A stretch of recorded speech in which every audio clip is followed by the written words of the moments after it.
2 kilo सेवफल चढ़ाना, सोने का हार चढ़ाना, चांदी का मुकुट चढ़ाना, 1 जोड़ी अच्छा कपड़ा चढ़ाना, 2 किलो मिठाई लेकर आना, वो भी अच्छे हलवाई के यहाँ से।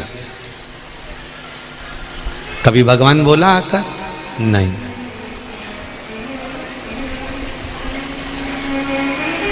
भगवान ने कभी नहीं कहा कि मुझे ये वस्तु लाकर दे। भगवान कभी नहीं कहता कि मुझे ये सामान लाकर दे। भगवान कभी नहीं कहता कि मुझे ये वस्तु का होना जरूरी है, ये नहीं होगा तो मैं प्रसन्न नहीं होऊंगा।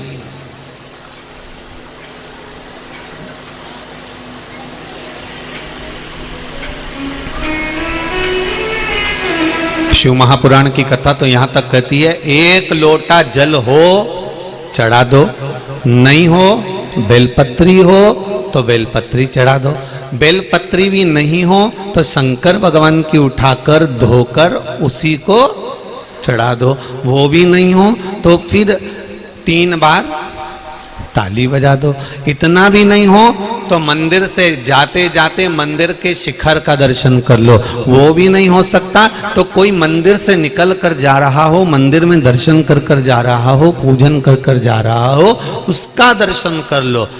अगर वो भी नहीं हो सके तो कोई पंचाक्षर मंत्र, षडाक्षर मंत्र या श्री शिवाय नमस्तुभ्यम, या तो नमः शिवाय बोले, ओम नमः शिवाय बोले, श्री शिवाय नमस्तुभ्यम बोले, राम बोले, कृष्ण बोले, 12 अक्षर मंत्र ओम नमो भगवते वासुदेवाय बोले, दत्त बोले, देवी बोले, भगवती बोले, भगवान का नाम ले रहा हो, कोई परमात्मा की भक्ति में डूबा हुआ हो, जो मंत्र का जाप कर रहा हो, जिस मंत्र का कर रहा हो, आप उस मंत्र के जाप करने वाले व्यक्ति का भी अगर मुख का दर्शन कर लेते हो तो शिव महापुराण की कथा कहती है, समझ लो भोलेनाथ का दर्शन हो गया, शिव का दर्शन हो गया।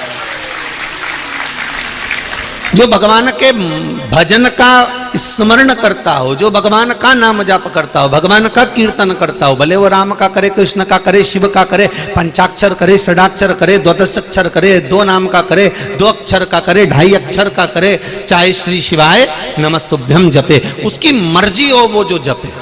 अपना प्रेशर किसी के ऊपर नहीं होना चाहिए कि तुम्हें ये जपना ही पड़ेगा, तुम्हें राम कहना ही पड़ेगा, तुम्हें कृष्ण कहना ही पड़ेगा, तुम्हें पंचाक्षर बोलना ही पड़ेगा, तुम्हें षडाक्षर बोलना ही पड़ेगा, तुम्हें श्री शिवाय नमस्तुभ्यम बोलना ही पड़ेगा, तुम्हें 12 अक्षर ओम नमो भगवते वासुदेवाय बोलना ही पड़ेगा, तुम्हें दत्त बोलना ही पड़ेगा, तुम्हें देवी का नाम लेना ही पड़ेगा। हमें किसी के ऊपर प्रेशर नहीं। इसलिए तुलसीदास जी ने अपने पद में लिखा, चौपाई में लिखा कि कलयुग केवल नाम धारा। तुलसीदास जी ने ये नहीं लिखा कि कलयुग केवल राम धारा, राम नहीं लिखा। तुलसीदास जी कहते तुम्हारी मर्जी पड़े वो बोलो, मैं इस चक्कर में पड़ता ही नहीं कि तुम राम बोलो, तुम तो बोलो बस, कुछ भी जपो, जपो जरूर। तुलसीदास जी ने ये चौपाई क्यों लिखी कि कलयुग केवल नाम धारा? क्योंकि तुलसीदास जी को मालूम है मैंने मरा मरा जपा तो राम मिल गया, मैंने मरा मरा जपा तो मुझे राम मिल गया। तो तुम कुछ भी जपो, जपो तो।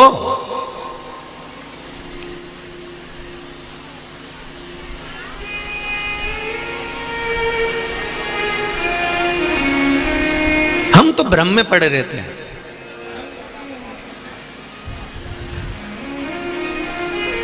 हम 24 घंटे हर पल, हर घड़ी, हर क्षण प्रैक्टिकल करने में लगे रहते हैं।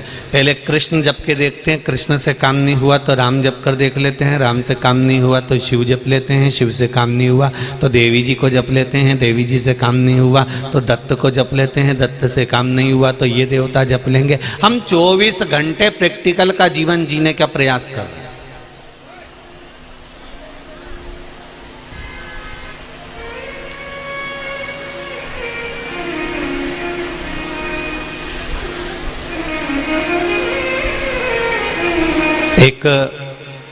एक बार मुंबई में कथा थी, एक बेटी मिलने के लिए आई और वो बेटी ने कहा गुरुजी मैं यहीं रहती हूँ थाने में। मैंने कहा ठीक है, मैं रोज एक प्रैक्टिकल करती हूँ गुरुदेव। हमने पूछा कौन सा प्रैक्टिकल करती हो? गुरुजी मैं रोज प्रतिदिन एक फोटो हीरो हीरोइन का पलंग के पास रखती हूँ, सुबह देखती हूँ किसका फोटो का मुंह अच्छा है, मेरा दिन आज कैसा निकला है। हमने कहा गजब। अब पढ़े लिखे बच्चे को हीरो हीरोइन से निकाल कर शिव और पार्वती तक लेकर आना थोड़ा सा कठिन काम तो है।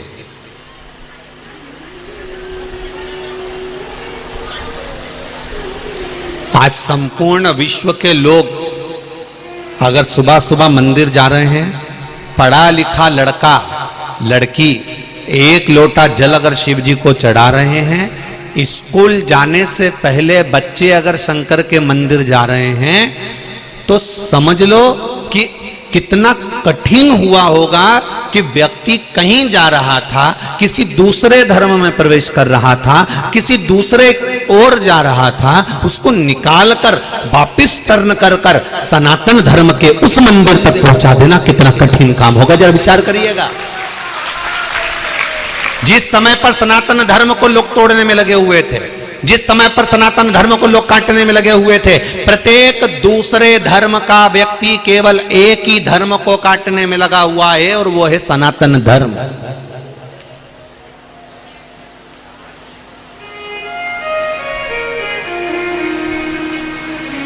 प्रत्येक दूसरे धर्म का व्यक्ति केवल एक ही धर्म को काटने में लगा है, सनातन धर्म को। कैसे भी इस धर्म को काटना है, इन व्यक्ति को काटकर अपने धर्म में लेकर आओ। एक व्यक्ति अपने धर्म में ले जा रहा है, उधर से खींचकर उधर धर्म में लेकर जा रहा है, उधर से खींचकर उधर धर्म में लेकर जा रहा है। सनातन धर्म के व्यक्ति को बार बार काटा जा रहा है। जरा विचार करो, जो सनातन धर्म को काट रहे थे और जो लोग मुड़ चुके थे, उन मुड़े हुए व्यक्ति को वापस टर्न कर कर शंकर जी के मंदिर में एक लोटा जल चढ़वाना कितना कठिन काम होगा। जरा विचार करिएगा, एक एक सनातनी को खींचकर शिव मंदिर तक पहुंचा।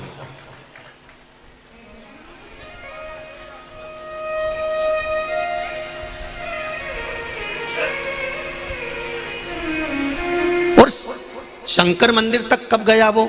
जब उसके हृदय में विश्वास जागृत हो गया।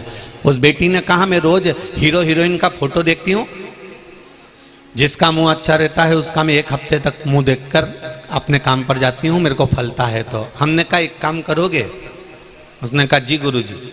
हमने कहा बेटा एक काम करो कि 33 कोटि देवी देवता हैं, नेट पे सर्च करना, तुम्हारा मन पड़ा करे तो फोटो को देखने की अपेक्षा हीरो हीरोइन के एक एक देवता का फोटो देखकर फिर सुबह उठना। अगर कोई फायदा हो तो ठीक है, अगर 33 कोटि देवी देवता से तेरे को कोई लाभ मिले तो तू देखते रहना, नहीं तो वापिस हीरो हीरोइन का फिर मुंडा देख लेना, उसमें क्या दिक्कत।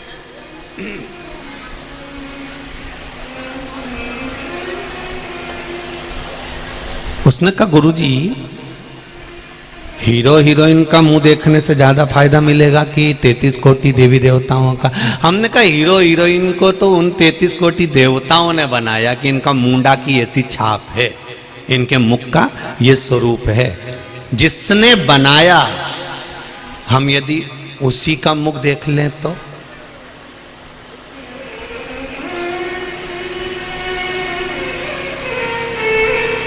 महाराज, तेरी प्रतिमा इतनी सुंदर, तो कितना सुंदर होगा। यदि हम,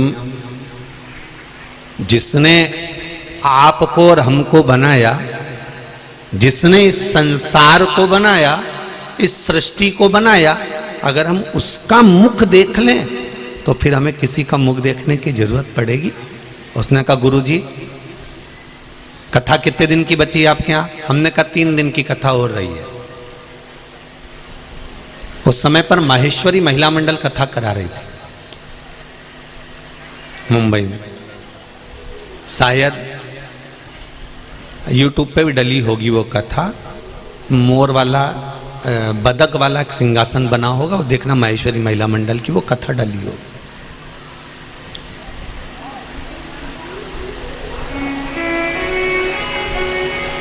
यहाँ पर भी मैं माहेश्वरी महिला मंडल को और माहेश्वरी महासभा को धन्यवाद दूंगा जिन्होंने बस लगवा रखी है भक्तों को यहाँ तक लाने और ले जाने के लिए निःशुल्क, उनको बहुत बहुत धन्यवाद, बहुत बहुत साधुवाद। और भी सेवक लोग सेवा में लगे हैं, अग्रवाल समाज है, ब्राह्मण समाज है, साहू समाज है, पाटीदार समाज है, बहुत से लोग यहाँ से वहाँ तक, कोई ऑटो चलवा रहा है, कोई गाड़ियाँ चलवा रहा है, कोई बसें लगा रखी है, आपको बहुत बहुत धन्यवाद है। छत्तीसगढ़ के वास्तव में वो कहते हैं ना, छत्तीसगढ़िया सबले बढ़िया है। तो कहीं ना कहीं तो ये तो है, धान का कटोरा तो धान का कटोरा है, ये निश्चित है।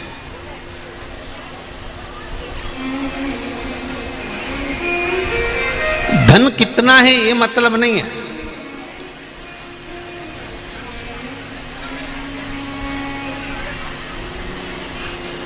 अच्छा, एक चीज और देखने को मिली छत्तीसगढ़ में, ये हमारी तीसरी कथा हो रही, पर तीसरी कथा में भी हमने देखा कि ये पंडाल भी धान के कटोरे जैसे ही बनवाते हैं।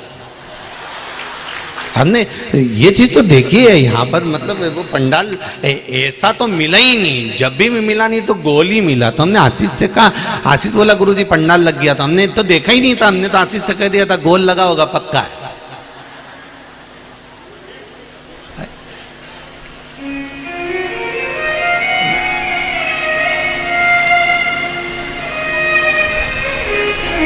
धन है नहीं है, संपदा है नहीं है, दौलत है नहीं है, उससे कोई फर्क नहीं पड़ता।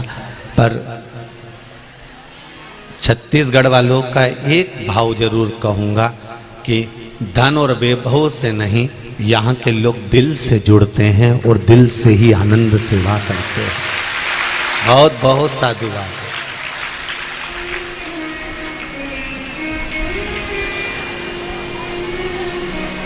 अब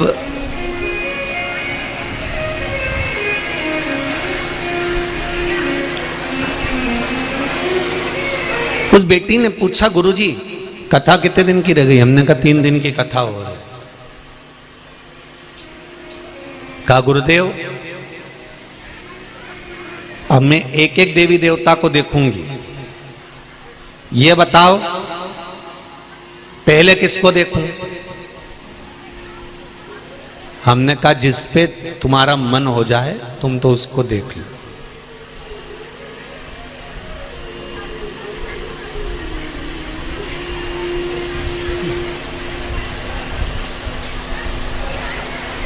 आप मानोगे नहीं, 3 दिन की कथा भी पूरी नहीं हुई और वो दूसरे दिन कथा में सबसे आगे आकर बैठी हुई थी। माहेश्वरी महिला मंडल ने उस बेटी को 2 बार कहा बेटा सेकंड वाले सोफे पर जाकर बैठ जाओ, पर नहीं बैठी। कहा यहाँ कोई अतिथि आने वाले हैं, वो नहीं बैठी, वो फर्स्ट पर ही बैठी। फर्स्ट कथा पूरी हुई, हम उतर कर जाने लगे, वो आकर खड़ी हुई, उसने प्रणाम कर कर कहा गुरुजी अब मुझे कोई दूसरा फोटो नहीं देखना है, मैंने एक फोटो चुन लिया। मैंने कहा चुन लिया आपने? हाँ। 2 दिन से उस फोटो का सवेरे से दर्शन करती हूं और पहले दिन जब मैं दर्शन करके चली हमेशा ट्रेन के धक्के खाकर जाती थी, पर मेरे भाई ने मुझे 4 व्हीलर गाड़ी दिला दी है, इतनी कृपा कर दी है। और दूसरे दिन जब मैं ऑफिस में पहुंची तो मेरा प्रमोशन का लेटर मेरे हाथ में था, इसलिए अब मैं किसी का चेहरा नहीं देखूंगी। तो हमने पूछा तूने चेहरा देख लिया? हो देख लिया।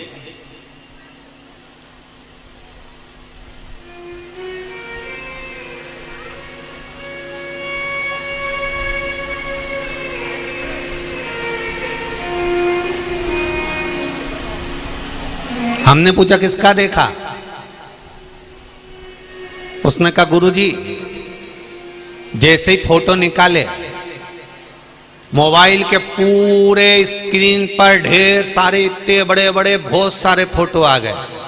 मैंने भी सोच लिया सबको देख लो, इसलिए जितने फोटो थे सबका दर्शन करा। राम भी थे, कृष्ण भी थे, शिव भी थे, दत्त भी थे, देवी भी थी, सब थे। मुझे तो ये लगता है कि सारे देवता एक ही हैं और उन सब ने मिलकर मेरा कल्याण कर दिया। इससे बढ़कर और क्या चाहिए? हम भटक रहे हैं, हम भ्रमित हैं, हम संसार में आके भटक रहे हैं कि हमें इस मंत्र का जाप करना चाहिए, इस मंत्र का जाप करना चाहिए, इस देवता को मानना चाहिए, उस देवता को मानना चाहिए। हमने अपने आप में मंत्र को बड़ा बना दिया, छोटा बना दिया। ये हमारी मूलता है। इतने साल हो गए शिव महापुराण की कथा को करते करते, इस व्यासपीठ से ये कभी नहीं कहा गया कि इस मंत्र को जपना और इस मंत्र को छोड़ देना, या इस मंत्र को जपना या इस मंत्र को छोड़ देना।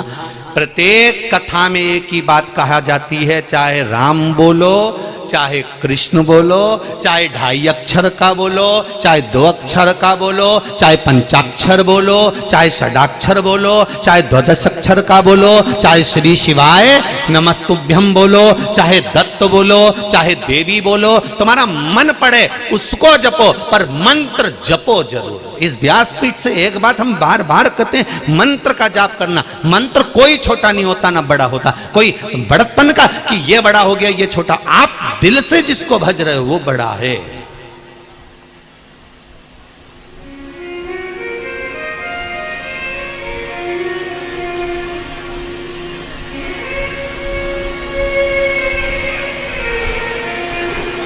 दो लड़के तुमको देखने के लिए आए शादी के समय पे।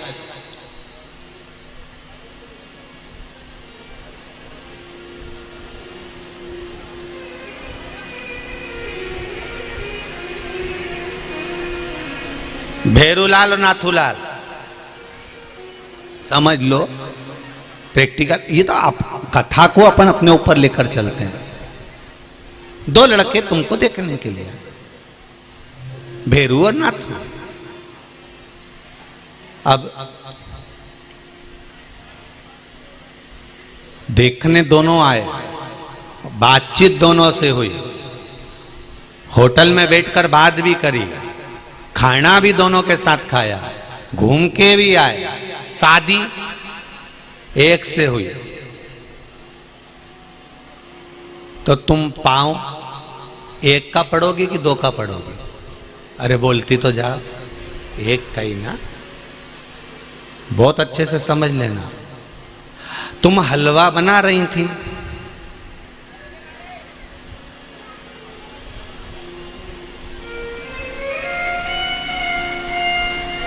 हलवा ज्यादा सीख गया, आंच ज्यादा लग गई, जल गया,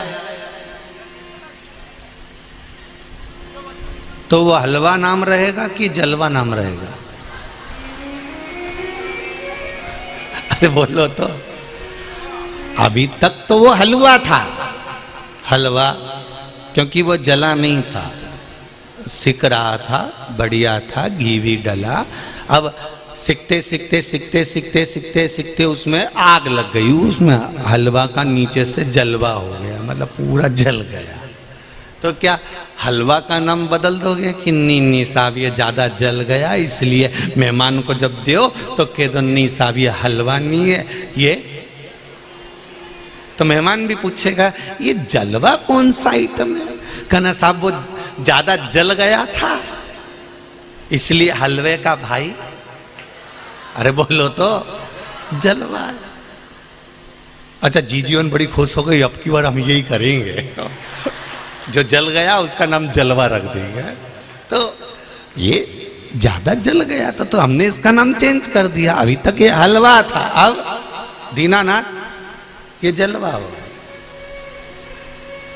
अभी तक ये हलवा था, अब ये जलवा हो गया। तो उसको स्वीकार नहीं, हलवा का हलवा ही रहेगा, वो कितना भी जल जाए, कितना भी उसमें आग लग जाए, चाहे कितना भी उसमें ताती पड़ जाए, पर वो हलवा का हलवा ही रहेगा। उसी तरह 2 आए देखने के लिए, एक से संबंध पक्का हुआ तो हम एक को ही प्रणाम करेंगे। उसी तरह हमने जैसे एक को प्रणाम करा, उसी तरह शिव महापुराण की कथा कहती है मंत्र जपो बहुत जपो, पर जिससे तुम्हारा दिल रम जाए, जिसमें तुम्हारा मन उस मंत्र में अटक जाए, उस मंत्र का स्मरण बार बार करते रहो, तो वो मंत्र तुमको भव से पार कर देता है, पार लगा देता है। तो पार करने में भागीदारी उस मंत्र की रहे।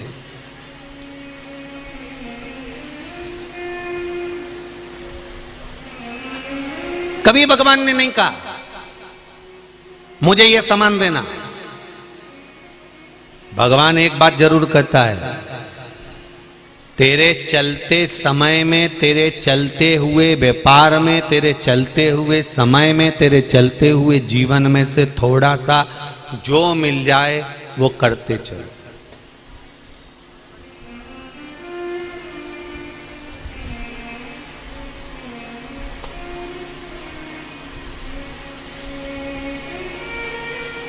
द्रौपदी की साड़ी दुशासन ने पकड़ी, परिवार वाले पास में बैठे थे, कोई बचाने आया? अरे जम के तो बोलो छत्तीसगढ़ के। नहीं, द्रौपदी की साड़ी दुशासन ने पकड़ी, सारे रिश्तेदार देखते रहे, कोई बचाने नहीं आया। भीम बचा सका? नहीं। साड़ी दुशासन ने पकड़ी, कोई नहीं बचा पाया।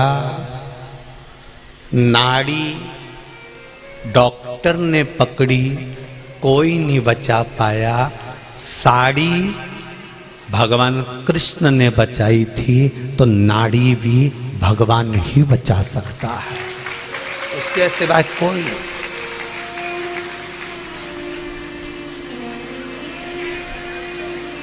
साड़ी के समय पर भी पूरा परिवार था। नाड़ी नब्ज श्वास छूट रही है, उस समय भी सारा परिवार रहेगा, उस समय पर भी सारा कुटुंब रहेगा, सारे रिश्तेदार रहेंगे, सारा परिवार रहेगा। साड़ी के समय पर भी भीम बैठा था। जब भीम साड़ी नहीं बचा पाया, जितने सारे पांडव बैठे हुए थे, कोई साड़ी नहीं बचा पाए, रिश्तेदार साड़ी नहीं बचा पाए। उसी तरह नाड़ी देखेगा डॉक्टर, और यहां तक है डॉक्टर भी नाड़ी नहीं बचा सकता, वो भी कह देगा उसके हाथ में है। मतलब अंत बिंदु वो परमात्मा का स्वरूप यदि तुम्हारे सामने होगा। तो देखो द्रौपदी ने क्या करा था। जब भगवान के हाथ में चोट लगी तो द्रौपदी अलग से पट्टी ढूंढने नहीं गई थी, द्रौपदी अलग से चीर ढूंढने नहीं गई थी, द्रौपदी अलग से कोई कपड़ा ढूंढने नहीं गई थी। द्रौपदी ने अपना चीर फाड़ कर भगवान के हाथ में बांध दिया था। मतलब जो तन पर था उसी समय पर फाड़ कर बांध दिया। शिव महापुराण की कथा कहती है, भगवान भी ये कहता है, अलग से मेरे लिए लड्डू पेड़ा लाने की जरूरत नहीं है, अलग से मेरे लिए कपड़ा ज्वेलर लाने की जरूरत नहीं है, अलग से मेरे लिए सामान लाने की जरूरत नहीं है। भगवान कहते हैं जैसा तुम्हारा जीवन चल रहा है उस जीवन में से थोड़ा सा निकाल कर देना प्रारंभ करो। हम ये नहीं कहते कि तुम 24 घंटे भजन करो, हम ये नहीं कहते कि तुम 24 घंटे कथा में बैठो। भगवान कहते हैं, मैं ये नहीं कहता कि 4-4 घंटा तुम आकर यहाँ कथा में बैठ जा। भगवान तो कहता है आधी में पुनियाद, थोड़ा सा भी अगर मुझे दे दिया, तुम्हारे व्यस्त समय में से थोड़ा सा समय निकाल कर अगर तुमने मुझे दिया है, तो मैं भी अपने व्यस्त समय में से तेरे दुख काटने के लिए तेरे पास आकर पहुंच जाऊंगा। थोड़ा सा देना प्रारंभ, बहुत भगवान को नहीं चाहिए।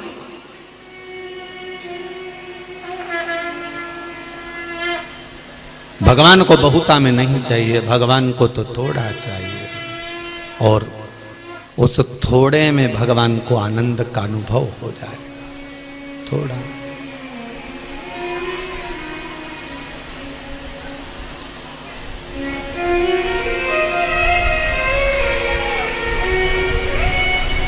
थोड़ा सा दीजिए।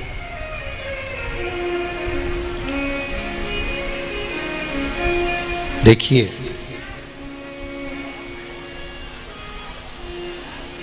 एक पत्र आया है,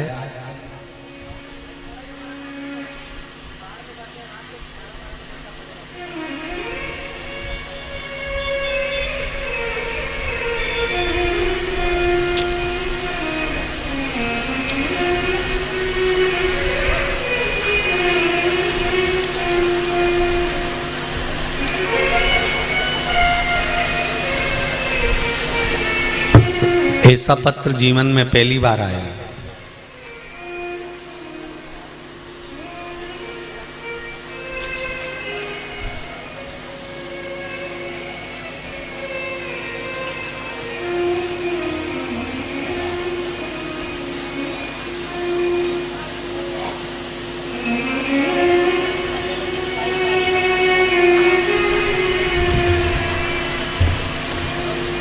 मेरा नाम उमेश कुमार साहू, नगर पंचायत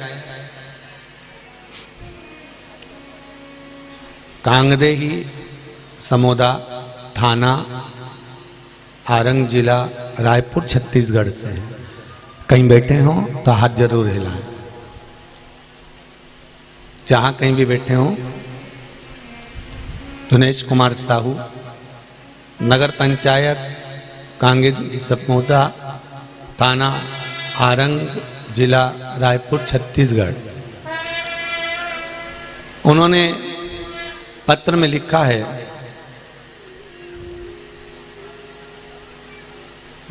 मेरी उम्र 20 वर्ष है।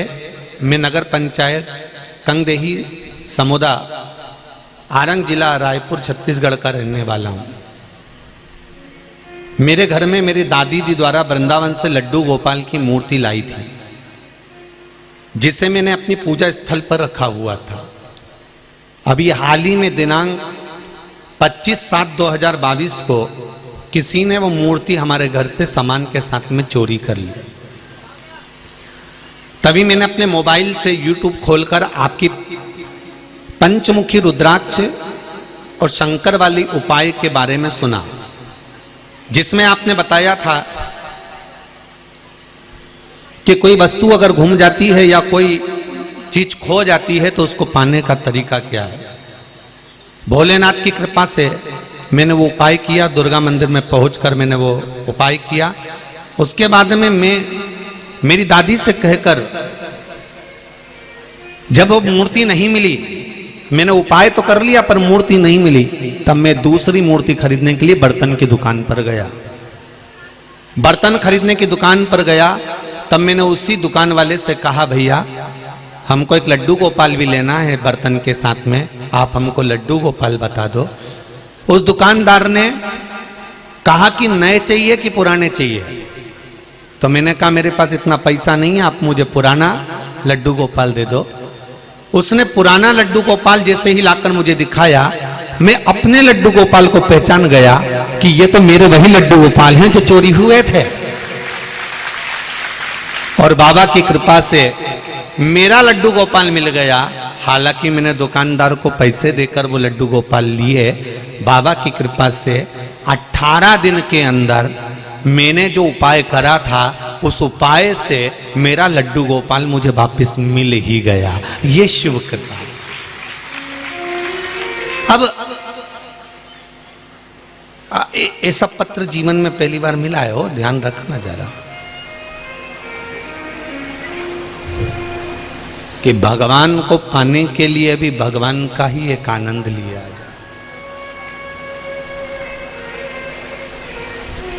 आज समझ में आ गया, पाँव में अगर कांटा चुभ जाता है ना, तो उसको कांटे से ही निकाला जाता, पिन से।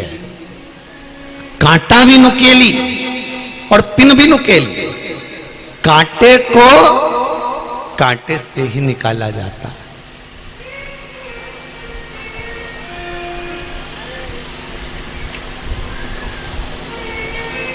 भगवान को पाने के लिए केवल हृदय निर्मल मन सो मोहि पावा, मोहि छल छिद्र कपट ना भावा।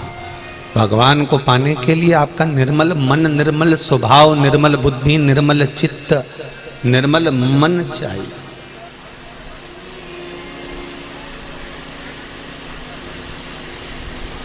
वो मिल जाए।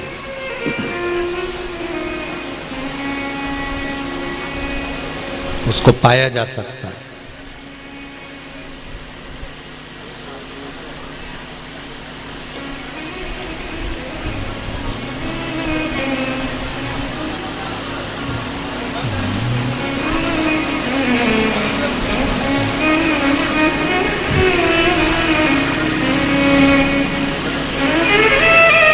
आप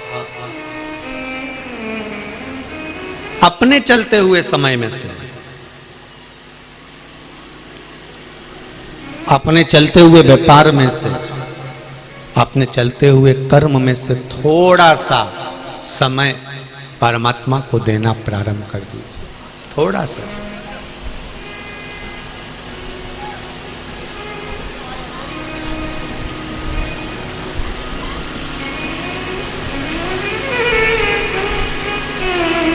आप थोड़ा सा समय देना प्रारंभ करेंगे, वो परमात्मा भी आपको कुछ न कुछ देना प्रारंभ कर देगा। भगवान कभी धन दौलत संपदा वैभव सत्ता, आपका बहुत बड़ा बंगला या गाड़ी या वस्तु से भगवान कभी प्रसन्न नहीं, कभी भी।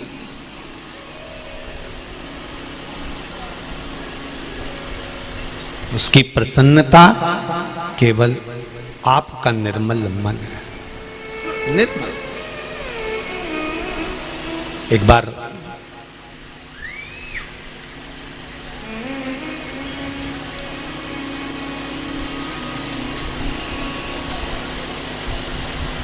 माता पार्वती जी तप मुद्रा में बैठी हुई थी।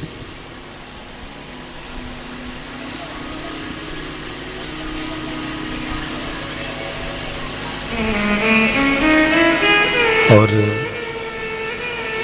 तप में लीन थी मां।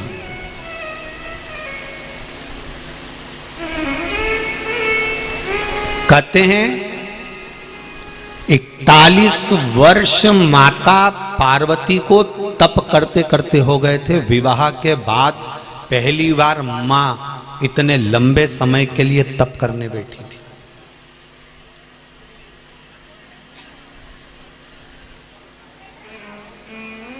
जरा समझ लेना बहनों, ध्यान रखिएगा थोड़ा सा।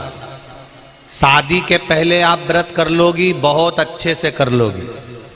शादी के पहले संकट सोमवार कर लोगी, बहुत अच्छे से कर लोगी। शादी के पहले सोमवार कर लोगी, बहुत अच्छे से कर लोगी। शादी के पहले तीज कर लोगी, चतुर्थी कर लोगी, छठ कर लोगी, सप्तमी कर लोगी। सारे व्रत शादी के पहले बहुत अच्छे से कर सकती हो। पर शादी के बाद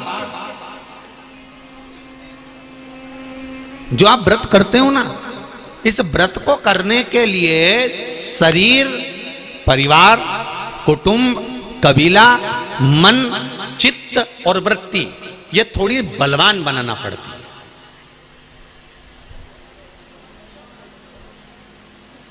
शादी के पहले कोई चिंता नहीं है। शादी के पहले तो तुमने सोमवार के व्रत करे ना, शादी के पहले तुमने हरतालिका तीज का व्रत करा, शादी के पहले तुमने चतुर्थी का व्रत करा, दूज का, तीज का, चतुर्थी का, छठ का, पंचमी का, जो भी व्रत आप करती हो, शादी के पहले जो व्रत करती हो ना, उसको तो मम्मी पापा माँ और पिता तुरंत सारी तैयारी करके रख देते हैं। ले बेटा मैंने थाली रख दी है। मम्मी कहती थी बेटा मैंने हलवा बना के रख दिया है, मंदिर जाके 3 हिस्से कर देना, सामान निकाल लेना, 2 हिस्से में छोड़ जाना, 1 हिस्से लेकर आ जाना, मैंने आरती के दिए रख दिए हैं। मम्मी कहती है ये काम रख दिया है। शादी के पहले तो माँ पूरी तैयारी कर देती है, शादी के पहले तो पिता संपूर्ण तैयारी कर देता है, शादी के पहले तो सारी तैयारी तुम्हारे हाथ की हाथ में मिल जाती है। और शादी के पहले व्रत करने का आनंद तुमको जो आता है ना, क्योंकि सारी तैयारी सामने के सामने, तुम तो बस तैयार वैयार होके पूजन मूजन करके और वो चली। हरतालिका तीज, छोटी तीज, बड़ी तीज, शादी के पहले जो माताएं करती हैं, दीदियां करती हैं, उनको देखो कितनी खुश होकर करती है।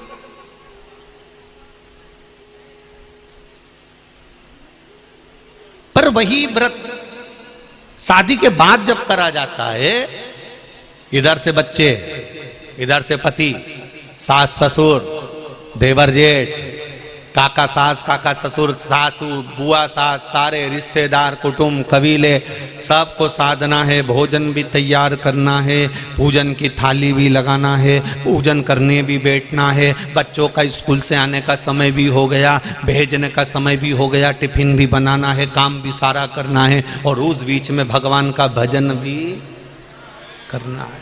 कितना कठिन काम है, जरा विचार करिएगा शादी का पहले और बाद में।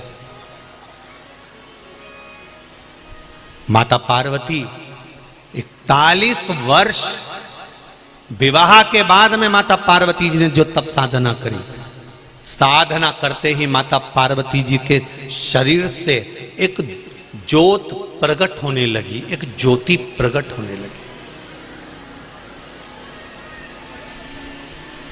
तप का बल प्रकट होने लगा।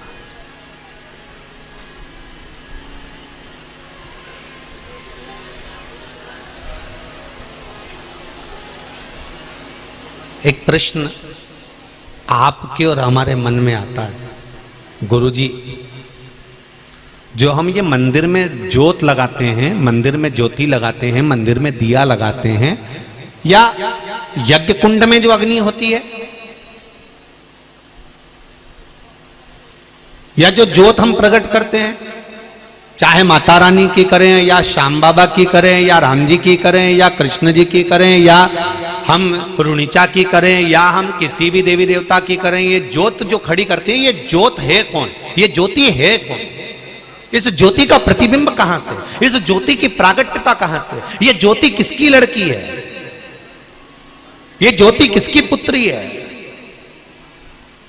क्यों माता रानी के अनुष्ठान में, क्यों शंकर जी की पूजन में, राम जी की पूजन में, कृष्ण की पूजन में, भगवान के 33 कोटि देवी देवताओं की पूजन में ज्योति की महत्वता क्यों होती है? दीप की महत्वता क्यों होती है? दिया क्यों लगाना चाहिए? अगर दिया नहीं लगाओगे तो अगरबत्ती लगाना पड़ेगा, अगरबत्ती नहीं लगाओगे तो यज्ञ करना पड़ेगा, यज्ञ नहीं करोगे तो धूप बत्ती लगाना पड़ेगी। पर अग्नि उस जगह पर प्रकट ज्योति का स्वरूप कहां से आया? ये ज्योति कहां से प्रकट हुई? ये ज्योति की मूलता कहां?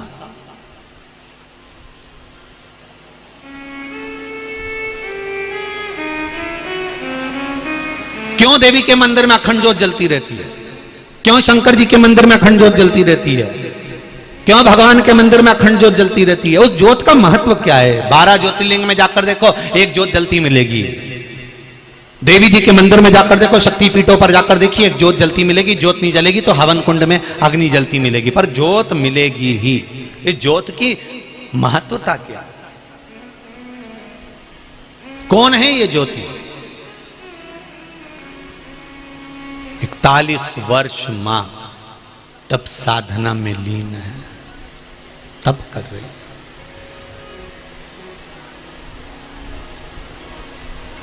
ध्यान में मग्न। उठे भोले तेरी मोहब्बत का दरिया, उठे भोले तेरी मोहब्बत का दरिया, मेरा डूब जाने को जी चाहता, जाने को जी चाहता है, मेरा डूब जाने को जी चाहता है, मेरा डूब जाने को जी चाहता है, तेरा दर्श पाने को जी चाहता है, तेरा दर्श पाने को जी चाहता है, तेरा दर्श पाने को जी चाहता है, तेरा दर्श पाने को जी चाहता है, तेरा दर्श पाने को जी चाहता है, तेरा दर्श पाने को जी चाहता है, खुद को मिटाने को जी चाहता है, खुद को मिटाने को जी चाहता है, खुदी को मिटाने को जी चाहता है, खुदी को मिटाने को जी चाहता है, तेरा दर्श पाने को जी चाहता है, तेरा दर्श पाने को जी चाहता है, तेरा दर्श पाने को जी चाहता है, तेरा दर्श पाने को जी चाहता है। तेरा दर्श पाने को जी चाहता भोले है। तेरा दर्श पाने को जी चाहता है। खुदी को मिटाने को जी चाहता है। खुदी को मिटाने को जी चाहता है। ये हो हरि बोल।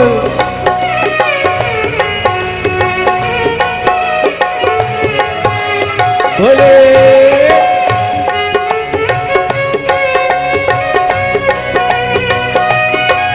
पीछे वाले भी दोनों हाथों से ताली से बजाते हुए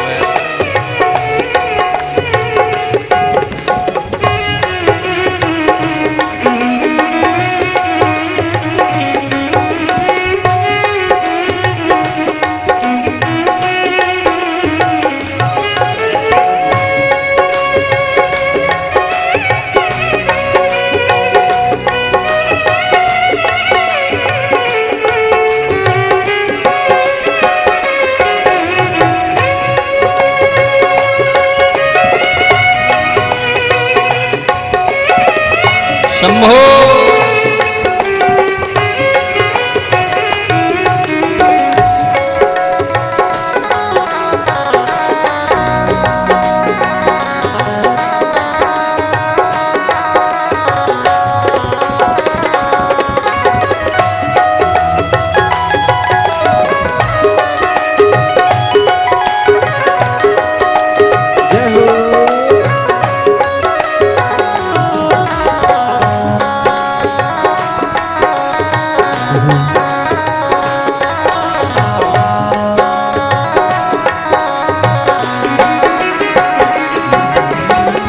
पिला दो हमें भोले मस्ती के प्याले। पिला दो हमें भोले मस्ती के प्याले। पिला दो हमें भोले मस्ती के प्याले।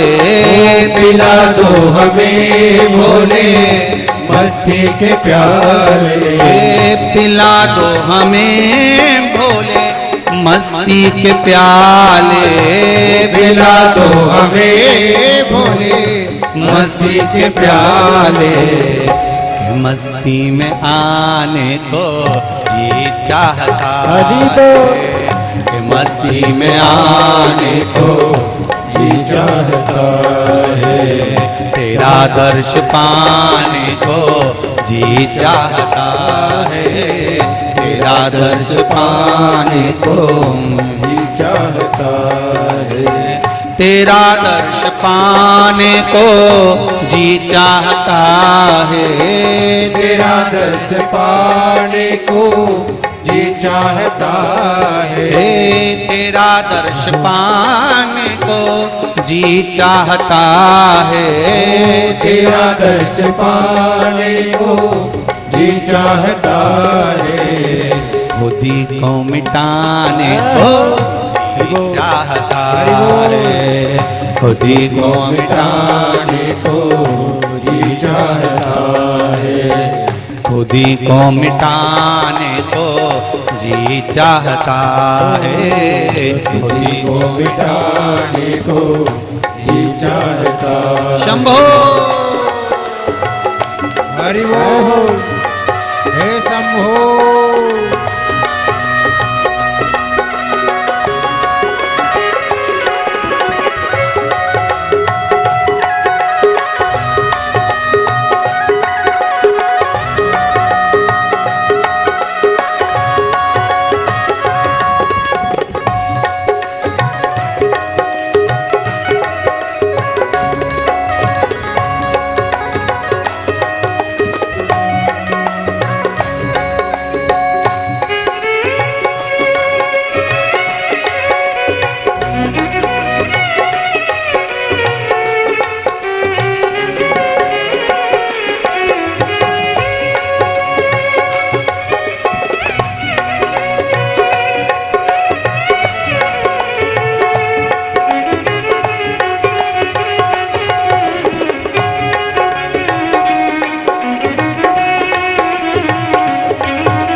उठे बोल तेरी मोहब्बत का दरिया, उठे बोल तेरी मोहब्बत का दरिया, उठे बोल तेरी मोहब्बत का दरिया, उठे बोल तेरी मोहब्बत का दरिया, उठे बोल तेरी मोहब्बत का दरिया, उठे बोल तेरी मोहब्बत का दरिया।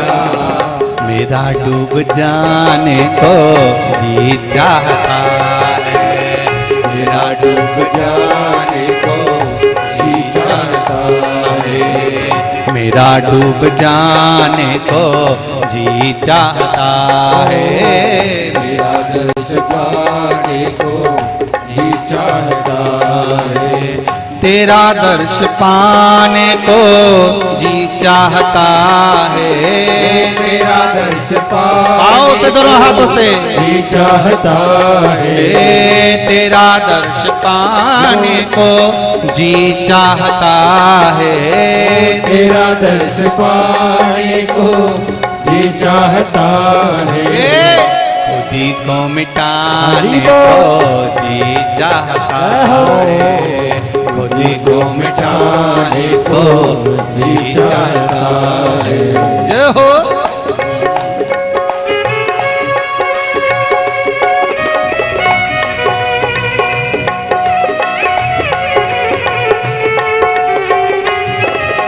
भोले हे भोले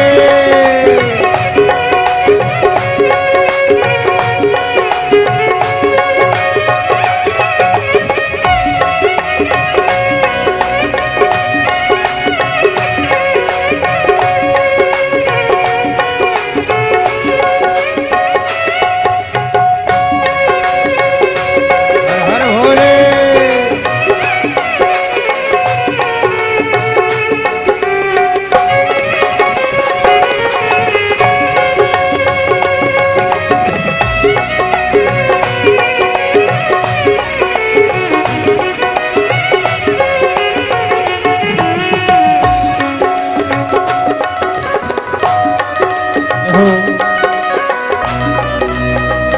हे भोले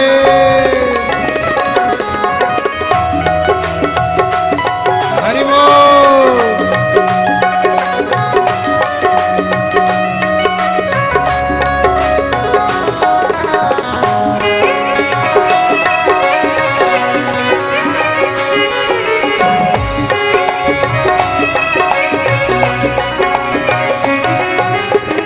दुनिया है मेरे भोले नजरों का धोखा, दुनिया है मेरे नजरों का धोखा, दुनिया है मेरे भोले नजरों का धोखा, दुनिया है मेरे नजरों का धोखा, दुनिया है मेरे भोले नजरों का धोखा, दुनिया है मेरे भोले नजरों का धोखा, इसे ठुकराने को जी चाहता है, इसे ठुकराने को जी चाहता है, तेरा दर्श पाने को जी चाहता है, तेरा दर्श पाने को जी चाहता है, तेरा दर्श पाने को जी चाहता है, तेरा दर्श पाने को जी चाहता है, तेरा दर्श पाने को जी चाहता है, तेरा दर्श पाने को जी चाहता है, खुदी को मिटाने को जी जय चाहता हो है, खुदी को मिटाने को जी चाहता है, खुदी को मिटाने को जी चाहता है। पाने को जी चाहता है। जय हो।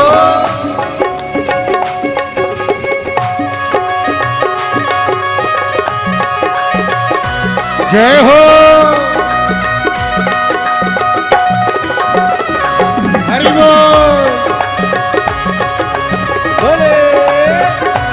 भोले भोले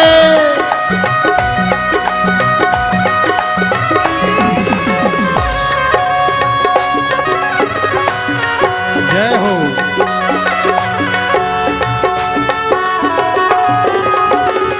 हे भोले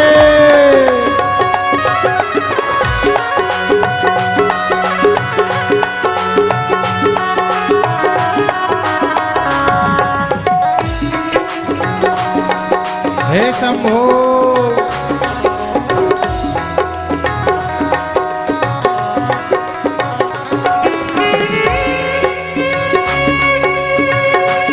हरि बोल।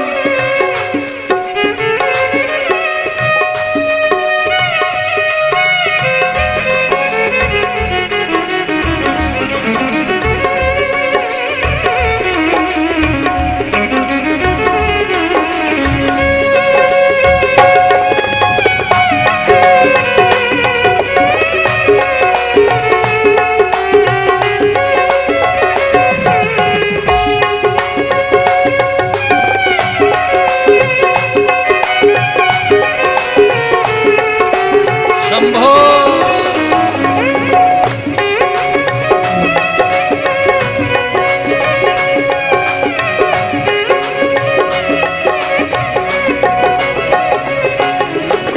जुदाई तुम्हारी सहे भोले हम कैसे, जुदाई तुम्हारी सहे भोले हम कैसे, जुदाई तुम्हारी सहे भोले हम कैसे, जुदाई तुम्हारी सहे भोले हम कैसे, जुदाई तुम्हारी सहे भोले हम कैसे, जुदाई तुम्हारी सहे भोले हम कैसे, गले से लगाने को जी चाहता है, गले से लगाने को जी चाहता है, गले से लगाने को जी चाहता है, गले से लगाने को जी चाहता है, तेरा दर्श पाने को जी चाहता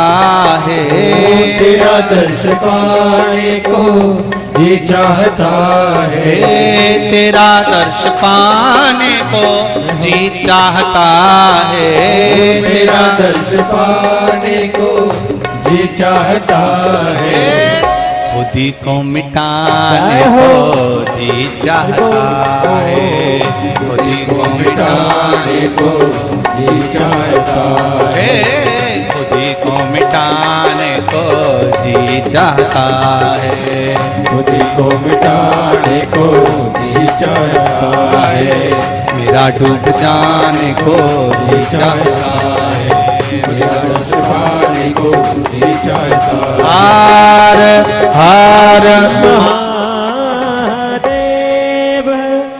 भगवान शिव की कथा कहती है, भाव से, चित्त से, दिल से, हृदय से, मन से जो आप शिव से मांग रहे हैं शिव दे रहे हैं। श्रावण का महीना है, भाव से शिव महापुराण के मूल मंत्र का स्मरण दिल से, हृदय से, चित्त से, भाव से करेंगे। जो आस्था चैनल के सामने बैठे हैं वो आस्था चैनल के सामने, जो फेसबुक यूट्यूब पर सुन रहे हैं वो फेसबुक यूट्यूब के सम्मुख में, जो भाटापारा की इस पावन धारा पर शर्मा परिवार द्वारा जो कथा चल रही है उस कथा के सुंदर भाव में अपनी जगह पर बैठकर भगवान शंकर के मूल मंत्र का स्मरण कर अपने दिल की बात बाबा देवाधिदेव महादेव से कहें। श्री शिवाय नमस्तुभ्यं, श्री शिवाय नमस्तुभ्यं, श्री शिवाय नमस्तुभ्यं, श्री शिवाय नमस्तुभ्यं, श्री शिवाय नमस्तुभ्यं। भोला सब दुख काटो हार, ओ भोला सब दुख काटो मारा। शिव शंकर जपो तेरी माला, भोले बाबा जपू तेरी माला, भोला सब दुख काटो मारा। ओ भोला सब दुख काटो मारा। मेरे शंकर, मेरे ओघड़ी, मेरे दयालु, आपकी कृपा चाहिए। शिव कथा कहती है पार्वती मैया ने जब तप करना प्रारंभ करा, ऐसा तप माता पार्वती ने करा, ऐसा तप करा कि उनके शरीर से, माता के स्वरूप से अग्नि प्रकट होने लगी। अग्नि प्रकट, जैसे ही अग्नि प्रकट हुई, शंकर भगवान सामने आकर खड़े हुए।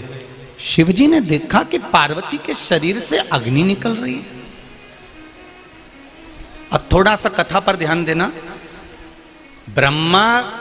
भगवान ब्रह्मदेव और भगवान विष्णु ने जब पर्वत को घुमाना प्रारंभ करा था तो अग्नि का खंभ प्रकट हुआ था। मतलब शंकर भगवान को भी ज्योतिर्लिंग कहते हैं, मतलब जिसमें ज्योति समाई है, शिव का स्वरूप समाया।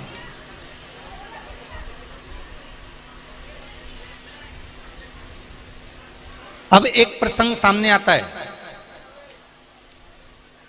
तुम्हारे नगर में जितने लोग कथा सुन रहे हैं ध्यान से सुनना, तुम्हारे मोहल्ले में, तुम्हारी कॉलोनी में, तुम्हारे क्षेत्र में, तुम्हारे नगर में जो शंकर जी का मंदिर है, उस शंकर जी के मंदिर में, शंकर जी के शिवालय में जो शिवलिंग बैठा हुआ है वो ज्योतिर्लिंग कहलाएगा कि नहीं कहलाएगा? अरे जम के तो बोलो, कहलाएगा ना, क्योंकि उसमें शिव की ज्योति है।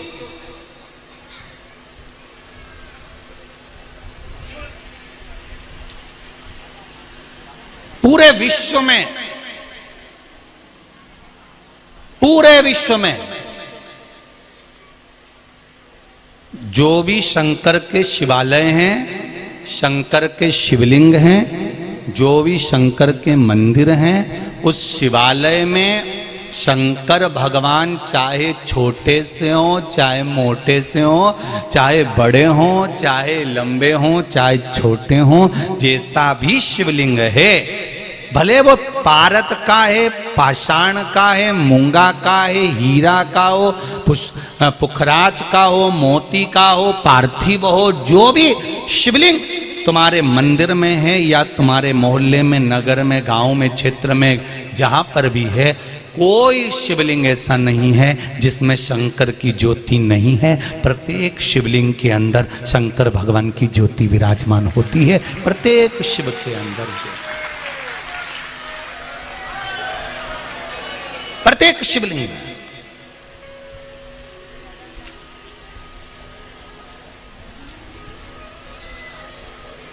एक पत्र आया, देखिए।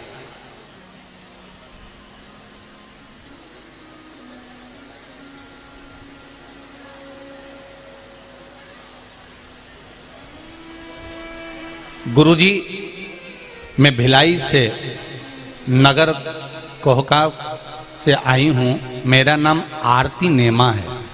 कहीं आरती नेमा बैठी हो तो हाथ हिलाइएगा। आप ही का नाम है?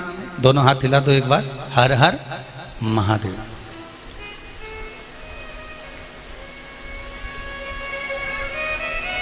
मेरा नाम आरती नेमा है। गुरुजी, मैं भोला की महिमा की इतनी है कि बता नहीं सकती। मेरा लड़का अभिषेक सीहोर गया था, वहां से रुद्राक्ष लाया था। फिर मेरे सहेली के पति बहुत बीमार थे, वो बिस्तर से उठ नहीं पाते थे। कई साल हो गए थे उनको बिस्तर पर पड़े पड़े। मैंने उस रुद्राक्ष को उनको दिया। पहले तो बहुत बहुत धन्यवाद कि किसी की बीमारी को समाप्त करने के लिए आपके पास जो रुद्राक्ष था आपने दिया, उसके लिए धन्यवाद है बहुत बहुत। क्योंकि संसार में अगर हम किसी का सहयोग करते हैं, संसार में अगर हम किसी को हेल्प करते हैं, सहयोग देते हैं, व्यापार हो, परिवार हो, चाहे समाज हो, अगर हम किसी ना किसी को सहयोग करते रहते हैं तो परिवार, व्यापार और समाज ये कभी नीचे नहीं आते, ऊपर की ओर ही बढ़ते चले जाते हैं। सहयोग से कभी नीचे नहीं आता, व्यक्ति ऊपर बढ़ता है। मेरी सहेली के पति बहुत बीमार थे, बिस्तर से उठ नहीं पाते थे, कई साल हो गए थे बिस्तर पर पड़े। मैंने उस रुद्राक्ष को अपनी सहेली को दिया और उन्होंने उस रुद्राक्ष का जल अपने पति को पिलाना प्रारंभ करा। जब वो डॉक्टर को दिखाने के लिए गए और उनको लेकर गए तो डॉक्टर उनकी रिपोर्ट देखकर कहता है कि किसी दूसरे डॉक्टर का इलाज चल रहा है क्या? पूरी रिपोर्टें नॉर्मल आना प्रारंभ हो गई और उनको आराम लग गया, वो चलना फिरना प्रारंभ कर दिए। बेटो बहन, हर हर महादेव। शिव कृपा। एक पत्र और है बड़ा सुंदर, देखिए।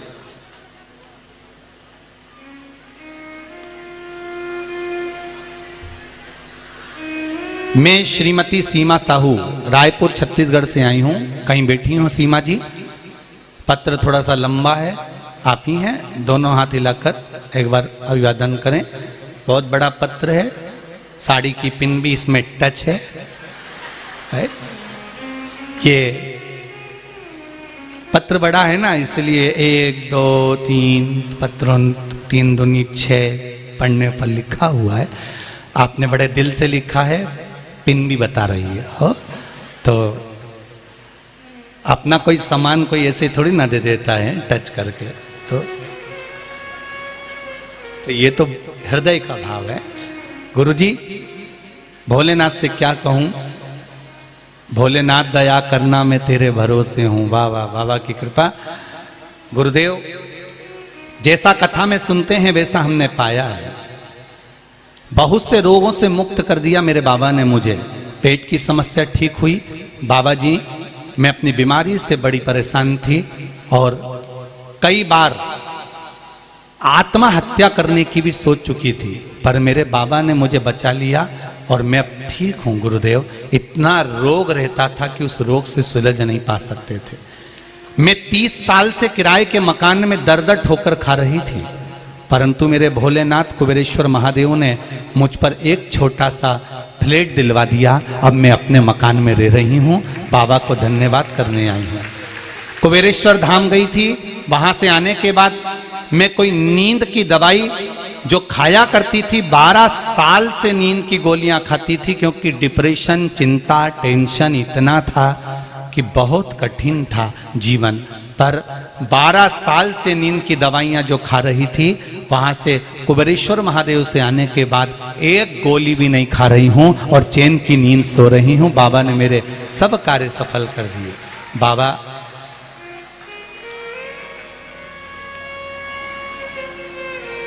हम 1 लोटा जल बाबा के मंदिर जाकर चढ़ा रहे हैं।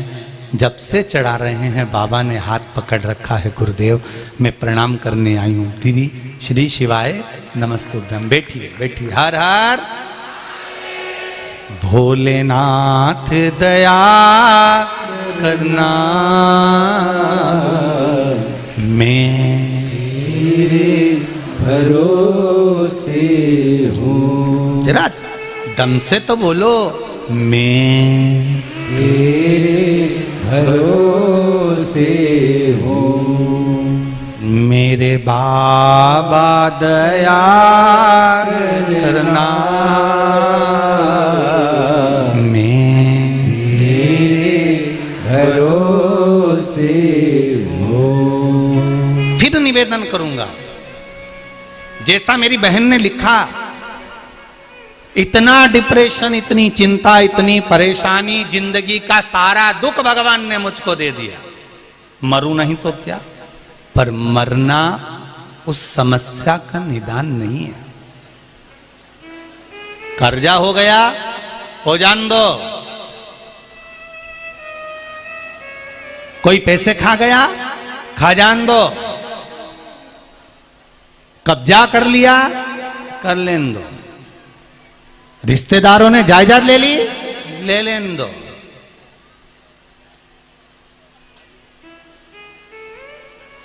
जागीर लेगा जिस जिगर में शंकर का दम हो, वो जिगर तो नहीं लेगा,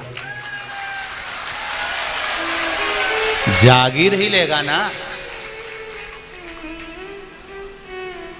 जिगरा तो नहीं। तो फिर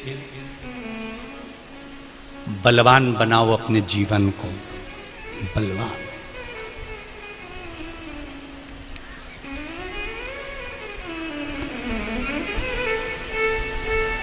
भारत की भूमि के सिंहासन पर बैठकर आत्मनिर्भर भारत का सपना कोई देख रहा है, और सपने को आपको भी दिखाया जा रहा है कि आत्मनिर्भर बनो।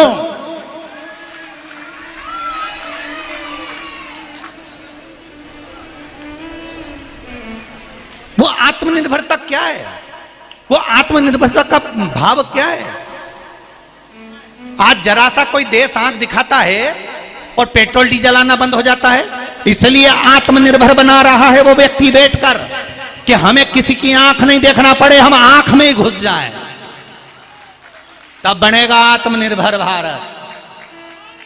कोई सहज है? दूसरे के बल पर नहीं जीना। एक बुजुर्ग व्यक्ति की आंख खराब हो गई, अच्छे से समझ लो जरा आत्मनिर्भर भारत। एक बूढ़े व्यक्ति की आंख खराब हो गई, घर का बुजुर्ग था, डॉक्टर साहब को बुलाया, डॉक्टर साहब मुझे दिख नहीं रहा। डॉक्टर साहब कहने लगे तुम्हारी आंखें खराब हो गई, ऑपरेशन करा लो। डॉक्टर साहब ऑपरेशन नहीं कराऊं, अभी यार पैसे की व्यवस्था करना पड़ेगी, बाद में देखा जाएगा। 6 महीने बाद फिर डॉक्टर को बुलाया, आंखों से दिखना बंद हो गया। डॉक्टर ने कहा ऑपरेशन करा लो। डॉक्टर बोला ऑपरेशन कराओ, मना कर दिया डॉक्टर साहब ऑपरेशन नहीं कराऊं, मेरी बहुएं हैं, 4 बेटे हैं, 4 मुझे आंख से नहीं भी दिखेगा तो मेरे बहू बेटा पोता पोती संभाल लेंगे, मुझे ऑपरेशन की क्या जरूरत है। डॉक्टर ने समझाया, चले गया।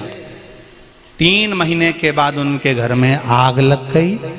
पतियों ने अपनी अपनी पत्नी और बच्चों को बचा लिया।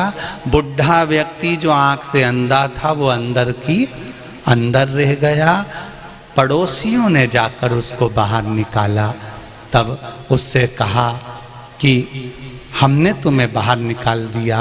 उस आंख के अंधे व्यक्ति ने तुरंत अपने डॉक्टर के पास जाकर कहा मेरी आंखें लगा दो, अगर मेरी आंख होती तो मुझे अंदर पड़े रहना नहीं पड़ता, दूसरे पर निर्भर नहीं रहना पड़ता, मैं खुद देख लेता कि आग लग गई है तो निकल कर बाहर हो जाता। आत्मनिर्भर होना बहुत जरूरी है, नहीं तो कोई आग लगाकर पटक देगा और तुम जलते रहेगा। स्वयं बनिए आत्मनिर्भर।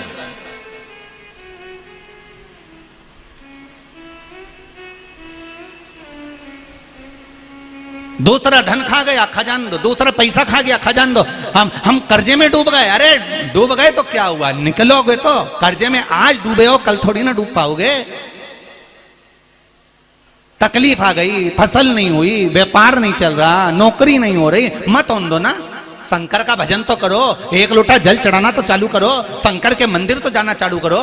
एक एग्जाम दिया उसमें पास नहीं हुए, दूसरा एग्जाम दिया उसमें पास नहीं हुए, एक इंटरव्यू दिया उसमें पास नहीं हुए। अरे भारत का गौरव रहे पूर्व में समय के अनुसार एक स्मरण कराऊं, 15 बार इंटरव्यू दिया और 15 बार फेल हो गए, 15 बार चुनाव लड़े और 15 बार हार गए, तो भी हिम्मत नहीं आ रही। 16वीं बार फिर चुनाव लड़ने का सोच लिया तो जीत गए। तो ऐसे ऐसे पद हैं संसार में, तुम देखो तो कब तक हार भी कब तक हार देगी।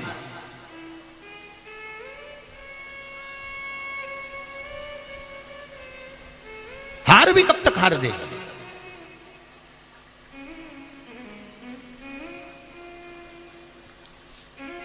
परसों भारत की बेटियों ने कमाल करा।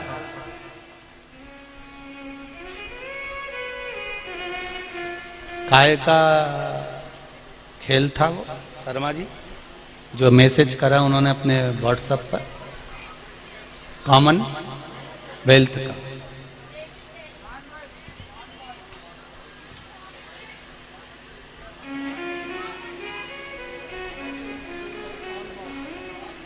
नॉन वॉल का कॉमनवेल्थ का जो गेम था, उन बेटियों ने मैसेज करा है व्हाट्सएप पर कि पूज्य गुरुदेव को बताना हम 3 बार हार चुके थे, चौथी बार हमने विचार कर लिया कि सोमवार का दिन है, काम करते हैं, सब सोमवार का व्रत रखते हैं और 1 लोटा पानी चढ़ाकर फिर चलते हैं। सोमवार का व्रत रखकर शंकर भगवान पर 1 लोटा पानी चढ़ाकर बेटियां चली गई और जीत कर फिर जीत अपने हाथ में लेकर आ गई। इसको कहते हैं शिव भक्ति।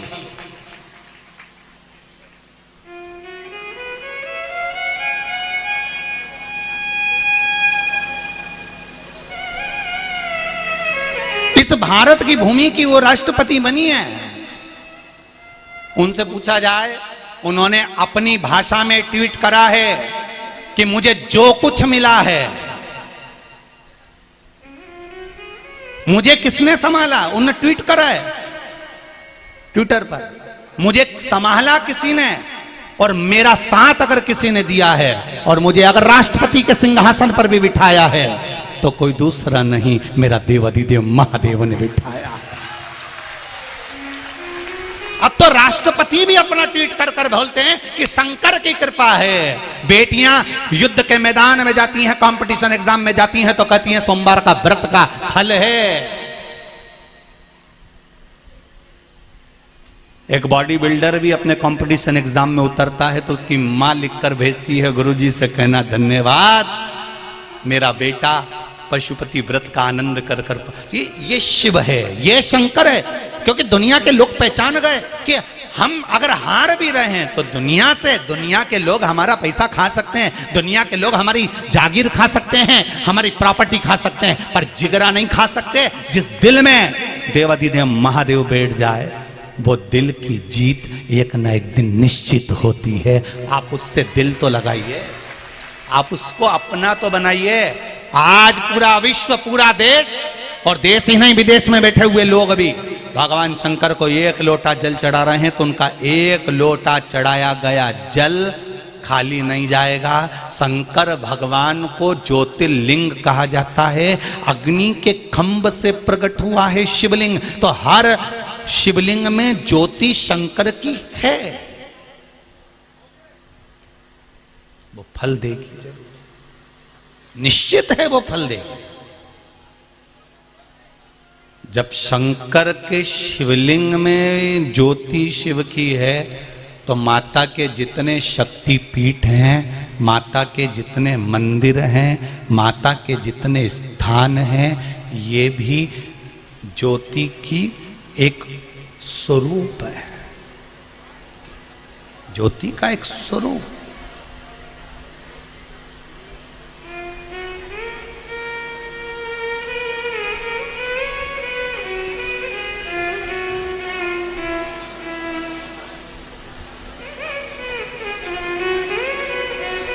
ज्योति का स्वरूप। और घबराना नहीं है, मैं फिर निवेदन करूंगा, मरने का प्लान चेंज कर दो। अगर कोई सोच के बैठा कि हमारा इतना कर्जा हो गया, हम तो इतने दुखी हो गए, हम इतने तकलीफ में आ गए, हमारा इंटरव्यू नहीं निकल रहा, हम पास नहीं हो रहा है, चिंता छोड़ो।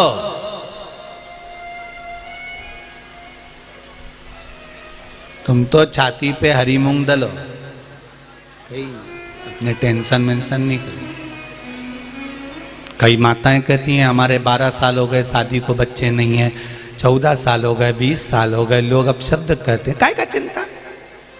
शंकर पर विश्वास है, शिव पर भरोसा है,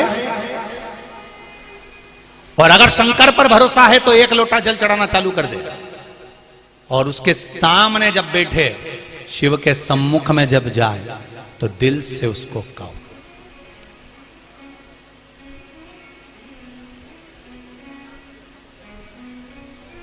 दिल से कहो उसको।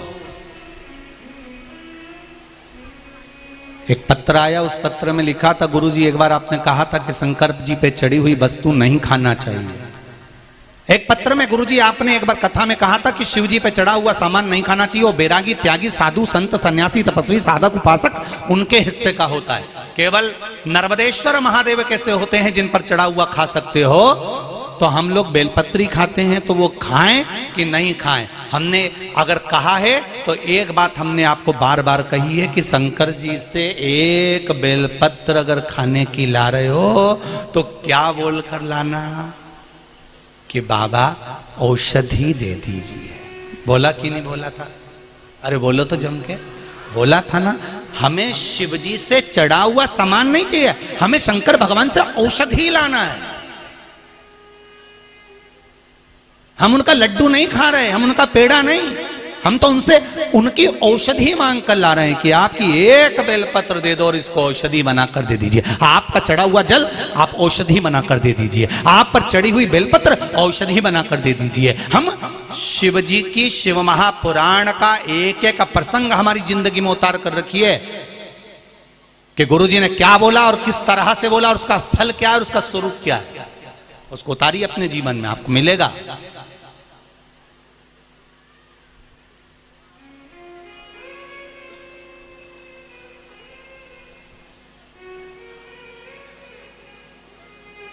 और एक बात ध्यान रखिएगा,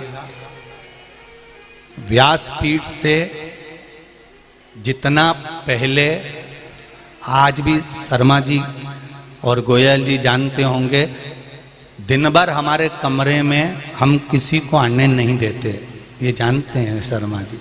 और आपने देखा होगा दिन भर हमारी केवल एक पढ़ाई चलती रहती है, ये शिव पुराण भली और बाबा भला।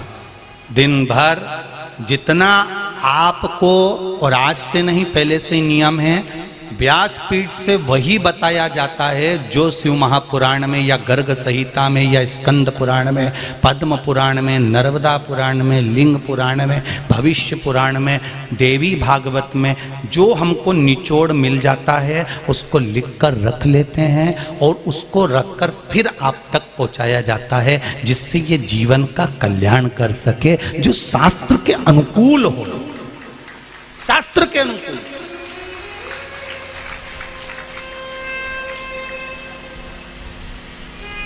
उसको वहां तक पहुंचाना, उसका फल कितना है, उसका स्वरूप कितना है, उसका आनंद कितना है। महाराज शिव महापुराण की कथा कहती है, भगवान शंकर का चरित्र कथा है। माता पार्वती जी ने जो तप साधना करी, उस तप साधना से ज्योति प्रकट हो गई। जैसे ही ज्योति प्रकट हुई तो शंकर भगवान ने आकर दर्शन किया। दर्शन किया, पार्वती से पूछा, पार्वती, हे पार्वती उठो, दर्शन करो तुम मेरा। पार्वती नेत्र खोलकर भगवान का दर्शन करती है तो उन दोनों के बीच में एक ज्योति खड़ी थी, एक ज्योति का पुंज खड़ा था। शंकर भगवान ने पार्वती से कहा, पार्वती ये कौन है? पार्वती जी कहती हैं, मेरी तप साधना से, मेरे तेज से ये अग्नि का एक ज्योत उत्पन्न हुई है। शिव जी कहते हैं ये आपके और हमारे बीच में प्रकट हुई है, इसलिए ये हमारी पुत्री के रूप में मानी जाएगी। आज से ये हमारी पुत्री का भाव इसमें प्रकट रहेगा। जो ज्योति भगवान के मंदिर में लगाई जाती है, जो ज्योत भगवान के मंदिर में प्रकट करी जाती है, वो ज्योति कोई और नहीं, मेरे शंकर भगवान पार्वती, भगवान शिव और पार्वती के तेज पुंज से प्रकट हुई एक कन्या के रूप में है। जिसको ज्योत्सना, ज्योति, कल्याणी, यज्ञेश्वरी कहा जाता है।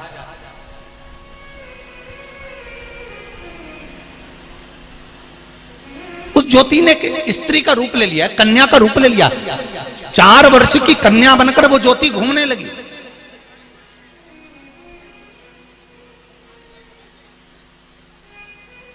चार वर्ष की कन्या बनकर ज्योति घूमने लगी।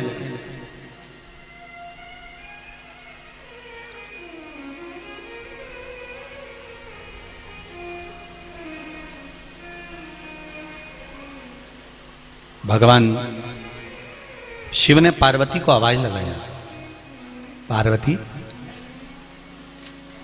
ए पार्वती। पार्वती जी बोली, हाँ प्रभु बोलिए।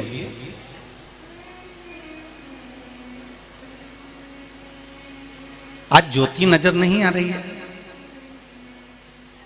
यज्ञेश्वरी नहीं दिख रही है। आज कल्याणी गई कहां?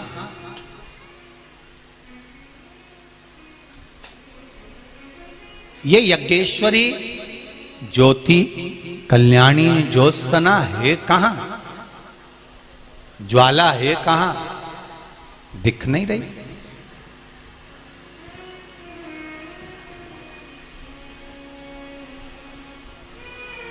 पार्वती मैया ज्योति को ढूंढने के लिए गई। हिमालय के शिखर पर, हिमालयों की गुफा में पार्वती मैया अपनी पुत्री ज्योति को ढूंढ रही हैं।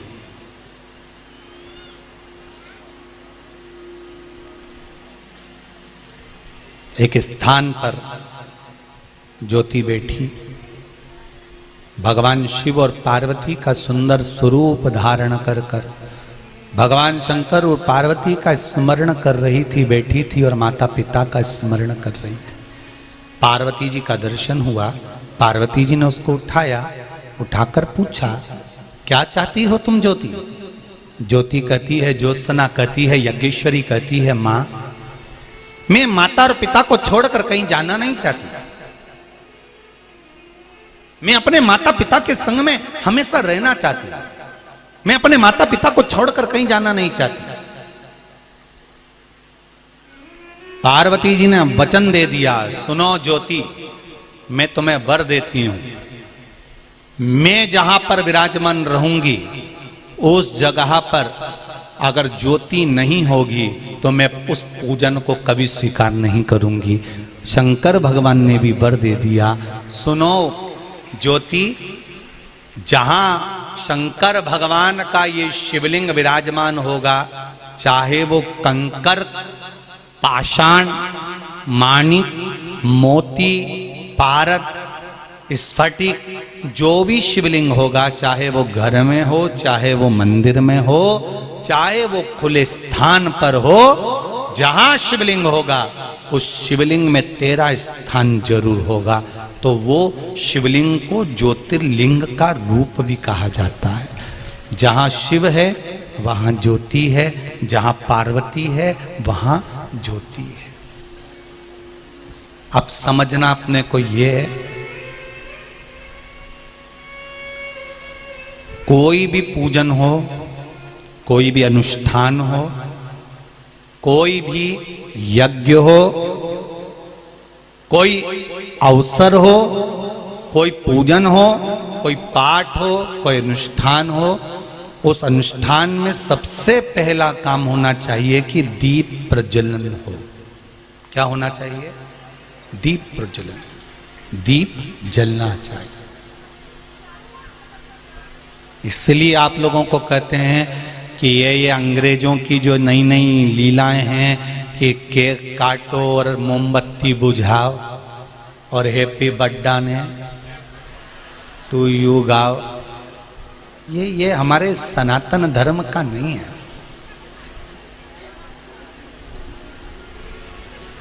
हमारा सनातन धर्म कभी नहीं कहता कि काटो और खाओ। सनातन धर्म में यह कभी नहीं हुआ कि काटो और खाओ। सनातन धर्म में तो आज भी भगवान कृष्ण का जन्मोत्सव मनाया जाता है, राम जी का जन्मोत्सव मनाया जाता है, भगवान दत्त का जन्मोत्सव मनाया जाता है, प्रागट्योत्सव मनाया जाता है। तो हमारे यहाँ आज भी भागवत जी में जब भगवान कृष्ण का जन्मोत्सव मनाते हैं तो लड्डू बंटवाते हैं। लड्डू बंटवाना मतलब जो नुक्ति, मोतीचूर नुक्ति अलग अलग रहती है, रवा अलग अलग रहता है, बेसन अलग अलग रहता है, उनको जोड़ दिया जाता है और जोड़कर एक करा जाता है। तो वो जन्मदिन काम का रहता है कि सबको जोड़कर एक कर दो। सनातन धर्म में ये नहीं है कि काट के अलग कर दो। यहाँ ये पुराना जो दूसरा धर्म है इसमें काट कर अलग कर कर खा जाते हैं, पर सनातन धर्म कहता है समझ जाओ, सीख जाओ कि ये दुनिया के लोग हैप्पी बर्थडे टू यू में काट कर अलग कर कर खा रहे हैं। ये बता रहे हैं तुमको कि हम तुमको परिवार में से धीरे से काटेंगे, तेरा जन्मदिन रोड पे जाके मनाएंगे, तू बहुत जोरदार है, बहुत बढ़िया है, गाड़ी के बोनट पे केक रखेंगे, काटेंगे और तेरे को परिवार से अलग खींचना चालू करेंगे, मित्र बनेंगे, सखा बनेंगे और तेरे ही पैसे को बर्बाद कर कर अलग कर के तेरा भाई बुरा, तेरी माँ बुरी, तेरे पिता बुरे, तेरे भाई बंधु सखा बुरे, उसकी दिमाग में भर भर कर, क्योंकि जैसे केक काट कर अलग करा गया, खाया गया, ऐसे ही परिवार के किसी व्यक्ति को काट कर अलग करा जाता है, दोस्तों के द्वारा धीरे धीरे धीरे दूसरे धर्म में प्रवेश करा देते हैं और फिर उसको पूरा की पूरा निगल जाते हैं, निकल जाते। ये सनातन धर्म के विरोधी हैं। सनातन धर्म कभी नहीं कहता कि तुम केक काट कर अलग करो और खा जाओ, ये दूसरे लोग लगे हुए हैं।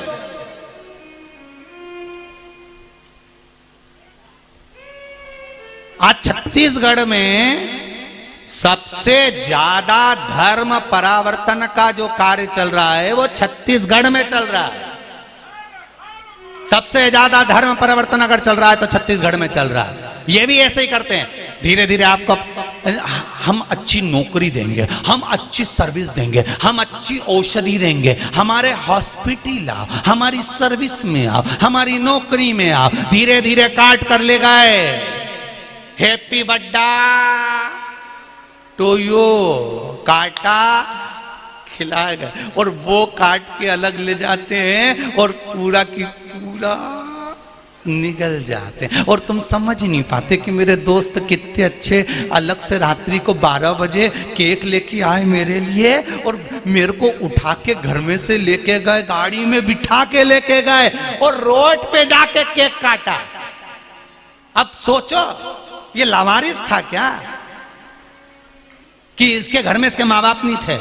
अगर केक काटना ही था तो घर में काटते, केक काट कर उसके माँ बाप के गले में जाए माला पहनाते, सुंदर माला उसके माँ बाप के गले में पहनाते कि कितना अच्छा दोस्त दिया है मम्मी आपने, पापा आपने, क्या दोस्त दिया है हमको, पहली माला हम आपको पहनाते हैं, केक काट कर हम आपको खिलाते हैं क्योंकि ये तुम्हारे गर्भ से पैदा हुआ है। पर दोस्त भी गजब के पैदा करे, इसको घर पे से फोन करके बुलाते हैं, चुपचाप से जाना, मम्मी चिल्लाएगी, धीरे से हम बाहर खड़े हैं, गाड़ी पे बिठाएंगे, रोड पे ले जाएंगे, रोड पे केक कटवाएंगे। ऐसा लगता है रोड पर जब केक काटते हैं तो ऐसा लगता है कि इसका कोई नहीं रहे संसार में, बेचारा लावारिस पैदा हुआ, बाप बड़ा इनका कोई नहीं है बेचारों का।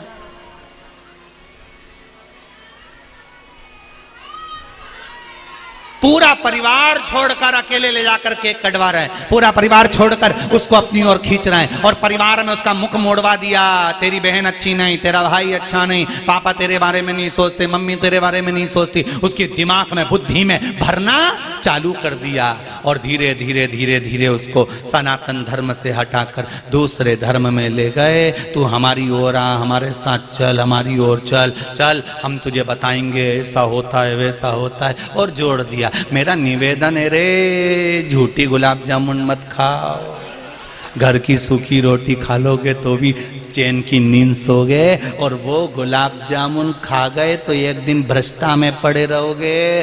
कांटे में रहने वाला गुलाब बहुत जोरदार होता है, चाशनी में पड़ी हुई गुलाब जामुन तो खाने के बाद माँ पड़ी रहती है भ्रष्टा में, कई मतलब की नहीं है। सनातन धर्म से जोरदार कोई धर्म नहीं है, सनातन धर्म से जोरदार कोई धर्म नहीं है। इसलिए कहते धर्म की अधर्म का, प्राणियों में विश्व का, और विश्व का कल्याण तब होगा जब तुम भगवान के मंदिर में एक लोटा जल संपूर्ण विश्व के कल्याण के लिए चढ़ाओगे, संपूर्ण विश्व के कल्याण।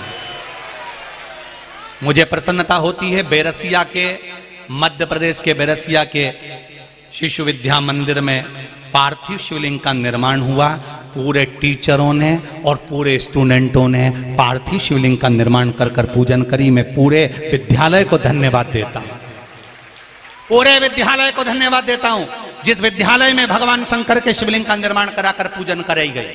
हमारा सनातन धर्म, बच्चों को ज्ञात होना चाहिए कि सनातन धर्म की प्रबलता क्या है, ज्योति का स्वरूप क्या है। शंकर भगवान ने कहा जहां शिव रहेगा वहां ज्योति रहेगी। पार्वती जी कहती हैं जहां जगदम्बा रहेगी, दुर्गा रहेगी, भवानी रहेगी, वहां ज्योति रहेगी। आपसे भी निवेदन है, जब भी किसी देवी देवता का पूजन करो, ज्योति अवश्य लगा। दिया बुझाने का काम नहीं करना, हमें दिया जलाने का काम करना है, दीप प्रकट करने का काम करना है, हमें दीप लगाने का कार्य करना है।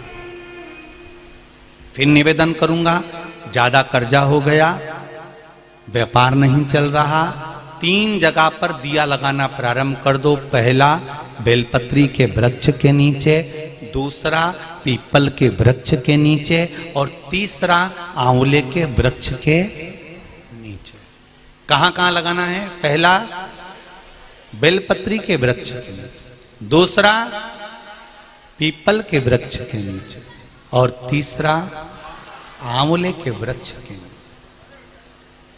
आपको लग रहा है कि कर्जा हो गया, आपको लग रहा है कोई हमारा पैसा खाकर भाग गया, आपको लग रहा है कि मेरी तकलीफ में जिंदगी चल रही है, 3 जगह दिया लगाना प्रारंभ कर दो प्रतिदिन। ये जरूरी नहीं है कि कोई दिन देखा जाएगा कि हम सोमवार को लगाएं कि मंगलवार को लगाएं, पर लगाना शाम के समय। कब लगाना है? शाम को। शाम को क्यों? शाम का जो समय होता है, प्रदोष का जो काल होता है, समय जो होता है, ये समय शंकर और पार्वती के भ्रमण का समय होता है। भगवान शंकर ने जब लक्ष्मी जी का विवाह भगवान विष्णु के साथ कराया था, तब लक्ष्मी जी ने धन्यवाद दिया था शिव जी को, आप मुझे आदेश दो कि मैं आपकी सेवा क्या करूं। शंकर भगवान ने कहा मुझे सेवा की जरूरत नहीं है। लक्ष्मी जी कहती है नहीं, आपने मुझे नारायण से मिलवा दिया, कुछ तो कहिए प्रभु। शंकर भगवान ने कहा जब प्रदोष काल हो, शाम का समय हो, उस समय पर बेलपत्री, पीपल और आंवले के नीचे लक्ष्मी तो कुछ देर के लिए विराजमान हो जाना। जो तेरे इन वृक्षों के नीचे शाम को दीप लगाने आए, उसके घर तो पीछे पीछे चली जाना, बस इतनी कृपा कर देना। ये लक्ष्मी को वर दिया है शिव जी।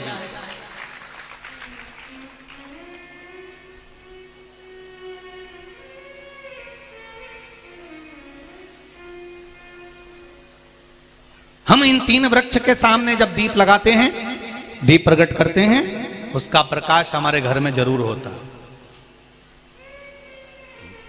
उसका प्रकाश हमारे यहां जरूर होगा। ज्योति बड़ी हो गई, 4 साल की ज्योति अब बड़ी हो जाती है, अवस्था आ जाती है। एक दिन ज्योति यज्ञेश्वरी, कल्याणी, ज्योत्सना, ज्वाला पर्वतों पर भ्रमण कर रही थी, तभी एक भूम असुर ने, भूम दैत्य ने ज्योति को देखा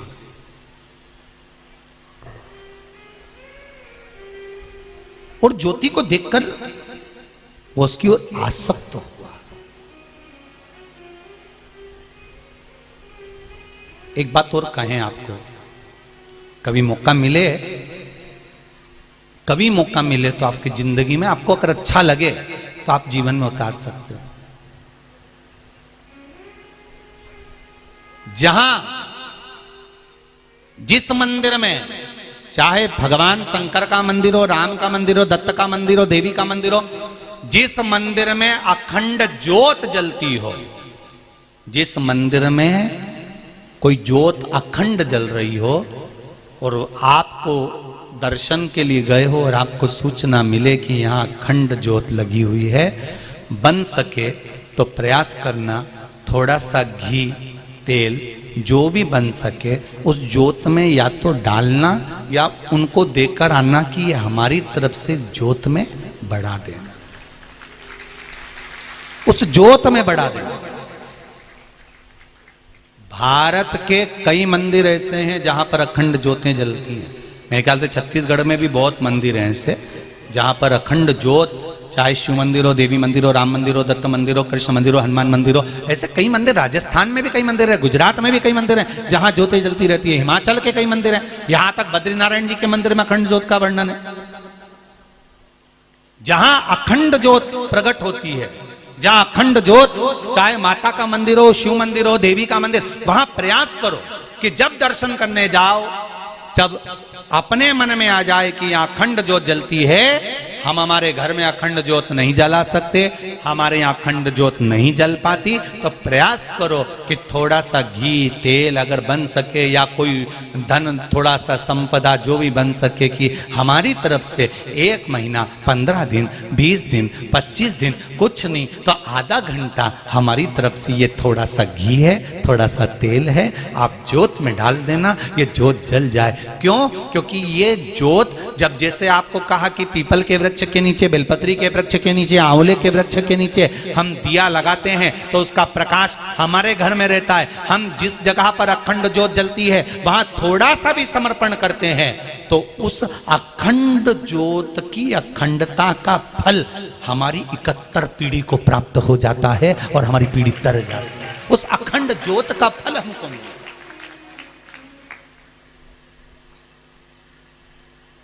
कई लोग घबराते हैं, अरे उस मंदिर में जाएंगे और वहां अखंड ज्योत जल रही है और पंडित जी ने कह दिया तो कि हमको घी दे दो। तीर्थ में जाओ तो वहां पंडा लोग आपको पकड़ते हैं और आप घबराते हैं। पंडित जी मिलेंगे, वो कहेंगे कि हम तो तुम्हारे पंडा हैं और हम तुम्हारे पंडा हैं, तुम्हारा नाम हमारे पास लिखा है। तीर्थ पुरोहित से, कौन से पुरोहित? जम के बोलो जरा। तीर्थ पुरोहित, तीर्थ के पंडा से, तीर्थ के ब्राह्मण से, तीर्थ के पुरोहित से, तीर्थ के पंडितों से, तीर्थ के पंडाओं से कभी मत घबराओ। जब हमारे पूर्वज तीर्थ करने जाते थे, इनके पास जाते थे, आज तो तुम तीर्थ करने जाते हो तो होटल का रूम मिल जाता है, खाने के लिए मिल जाता है। पुराने समय के हमारे दादा परदादा जब तीर्थ जाते थे, ना रुकने की जगह मिलती थी, ना भोजन की जगह मिलती थी। तब ये हमारे तीर्थ के पंडा, तीर्थ पुरोहित, तीर्थ के ब्राह्मण अपना घर में से बाहर निकल जाते थे, अपने घर में अपने माता पिता को, पूर्वजों को रुकाते थे कि तुम रुको, अंदर चूल्हा है, आटा रखा है, बनाओ खाओ। घर के लोग, ब्राह्मण, पंडित, तीर्थ के पुरोहित घर के बाहर निकलकर मंदिर में जाकर सो जाते थे अपनी पत्नी और बच्चों को लेकर, और अपने आए हुए जजमानों को घर के अंदर कर देते थे कि तुम खुश रह लो, तुम सुखी से रह लो, तुम 4 दिन के लिए आए हो, 8 दिन के लिए आए हो। जब हमारे घर के पूर्वज जाते थे तो पंडाओं के पास अपना नाम लिखा कर जाते थे, पंडित जी मेरा टिकट का पैसा नहीं है। तीर्थ पुरोहित अपनी पत्नी की चूड़ी बेचकर किराया दे देता था, तुम चले जाओ, जब हम आएंगे ना तुमसे वहीं पर ले लेंगे, घबराना नहीं। इन तीर्थ पुरोहितों से, इन तीर्थ के पंडाओं से, इन तीर्थ के ब्राह्मणों से डरना नहीं, बल्कि शान सत्ता से कहकर आना, यह हमारे तीर्थ का पंडा है। पंडा जी देखो, हमारे दादाजी का नाम मिलेगा। पंडा जी पोथी खोलेंगे, कितना पोथी को मेंटेन करते हैं। आज के जमाने में लैपटॉप मेंटेन नहीं होता, पंडा जी पोथी को मेंटेन करते हैं। तुम्हारे दादाजी आए थे, इतनी तारीख को आए थे, उनके साथ में 4 मित्र आए थे, 5 लोग थे, एक लेडीज थी, तो जेंट्स थे। तुम्हारे बाद में तुम्हारा भाई भी आया था, फिर उनके पुत्र भी आए थे। पूरा खाता पंडा जी ने खोल कर तुम्हारे सामने रख दिया। हमने हमारे परदादा को नहीं देखा, पर उनका नाम जब अपने खाते में देखो ना तो आंख में से आंसू झड़कर खुशी होती है कि मेरे पूर्वज इस तीर्थ को करने के लिए आए थे, इस तीर्थ में आए थे, यहाँ लिख कर गए हैं, मेरे दादा परदादा आए थे, उनका नाम आज तक उस तीर्थ की डायरी में, उस तीर्थ की किताब में लिखा हुआ है। तुम्हें गौरव महसूस होना चाहिए, तुम्हें आनंद महसूस होना चाहिए कि जिस समय पर ना होटल थी, ना धर्मशाला थी, कुछ भी नहीं था, तब पंडा अपना घर दे देता था, भोजनशाला का भोजन दे देता था, उनको पेट भर के भोजन कराता था, टिकट नहीं होता था तो टिकट बनवा कर देता था। अपने घर की पत्नी की चूड़ी अंगूठी बेचकर टिकट का पैसा दे देता था। ऐसे पंडाओं को तो जाते से धन्यवाद देना चाहिए कि आपका धन्यवाद है जो आपने सनातन धर्म को जोड़ कर रखा है। आज भी सनातन धर्म को तीर्थ में तीर्थ पुरोहित जोड़ कर रखे हैं, तीर्थ के ब्राह्मण जोड़ कर रखे हैं, तीर्थ के पंडित जोड़ कर रखे हैं। हमें डरना नहीं है कि ये पैसा मांग लेंगे, ये धन मांग लेंगे, यहाँ अखंड जोत जलती है तो इनको पैसा देना पड़ेगा। नहीं नहीं नहीं नहीं, अपना मन करे जाओ, दिल से जाओ और देख कर आओ। या अपना चित्त, अपनी वृत्ति, अपना आनंद है।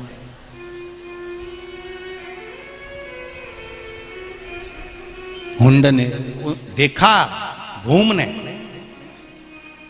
ज्योति को देख लिया, ज्योति बड़ी सुंदर थी, और भूम ने देखा ज्योति बड़ी सुंदर है तो हाथ पकड़ना चाहा।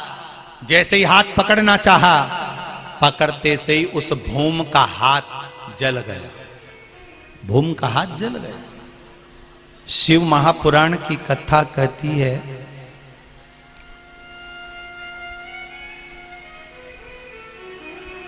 जो शिव मंदिर में दीप लगाता है, देवी मंदिर में दीप लगाता है, या माता शिव और शक्ति के नाम का दीप बेलपत्री के वृक्ष के नीचे लगाता है, उसकी जिंदगी में उसके बच्चों को कभी उदर से जुड़ा हुआ रोग नहीं हो सकता। शिव और शक्ति, शंकर और पार्वती, एक प्रयास करना, जिनके पेट में तकलीफ रहती हो, उदर में तकलीफ रहती हो, पेट दुखता ही रहता हो, भोजन पचता नहीं हो, या बड़ी बड़ी बीमारी पेट से जुड़ी हो जाती है। यहां तक कहूंगा, नारी को जिस स्थान पर बच्चा रहता और उस जगह पर गांठ पड़ गई हो, गांठ गल नहीं रही हो बच्चादानी की, या डॉक्टर बड़े ऑपरेशन का बोल रहा हो, तो एक निवेदन जरूर करूंगा कि बेलपत्री के वृक्ष के नीचे एक बेलपत्री का पत्ता रखकर उस पत्ते के सामने शिव और शक्ति का नाम लेकर भगवान शंकर और पार्वती के नाम से 2 बाती का दीप, कितनी बाती? 2 बाती का दीप शिवजी और माता पार्वती के नाम से लगा दें। विनती करें मां से, मां हे शिव, हमारा उदर से जुड़ा हुआ परेशानी है, भोजन पचता नहीं, बहुत एसिडिटी होती या तकलीफ होती, बाबा को विनती कर कर। जब तक दीप जल रहा है उसी बीच में उस बेलपत्री को उठाकर बेलपत्री के वृक्ष के नीचे ही चबा चबा कर खा लीजिए। 4 या 5 बार कर कर देखिए, अगली बार से पेट से जुड़ी हुई प्रॉब्लम धीरे धीरे समाप्त हो जाएगी, आराम लगना प्रारंभ।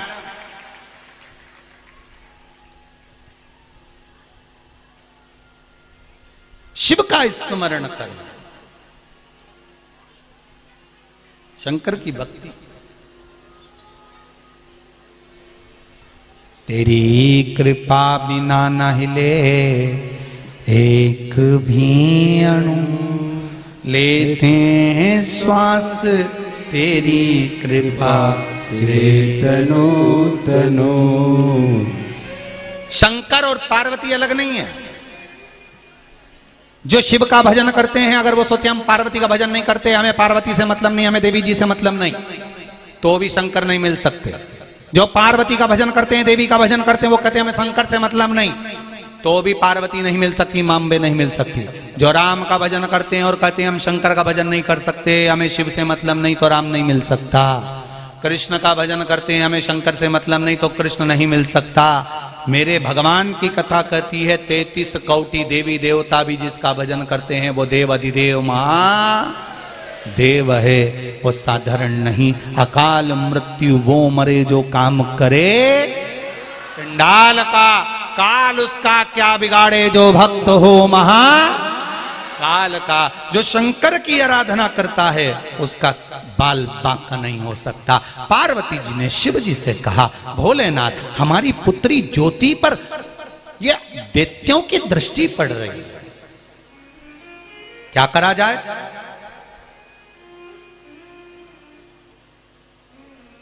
करें क्या?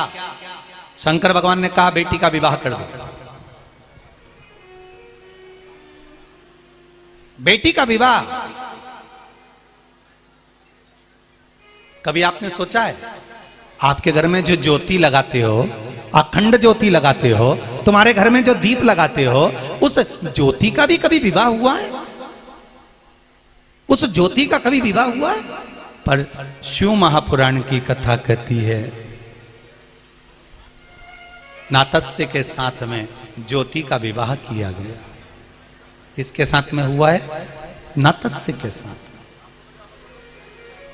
भगवान शंकर ने कहा इस ज्योति की शादी कर देना चाहिए, इसका पति आ जाएगा तो दैत्यों की दृष्टि पड़ेगी नहीं। बेटियां जब तक कुमारी रहती हैं उन बेटियों से निवेदन है, चाहे आप बहू हो चाहे बेटी हो, मेरा निवेदन केवल इतना सा है कि आप आज के समय के नाटक, सीरियल या फिल्म को देखकर अपने पहनावे को मत पहनो। मेरा निवेदन है आप।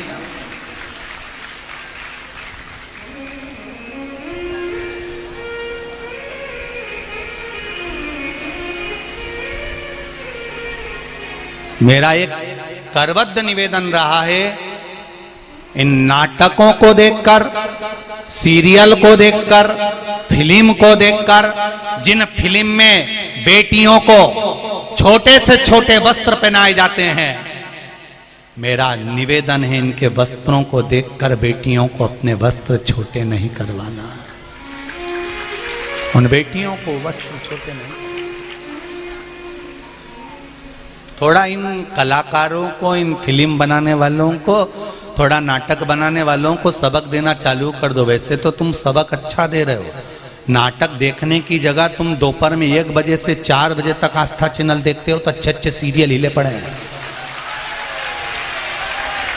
अच्छे अच्छे सीरियल, अच्छे अच्छे नाटक वाले भी जितने जितने बड़े बड़े चैनल हैं वो भी आपस में बात कर कर बैठे हुए हैं कि 1 बजे से 4 बजे तक और 2 बजे से 5 बजे तक अगर मिश्रा जी शिव पुराण की कथा कर रहे हैं तो हमारा नाटक उस समय पर नहीं दिखाया जाए, क्योंकि लोग देखते ही नहीं है। अच्छे अच्छे नाटक और सीरियल वाले आफत मोल लेकर बैठे हैं।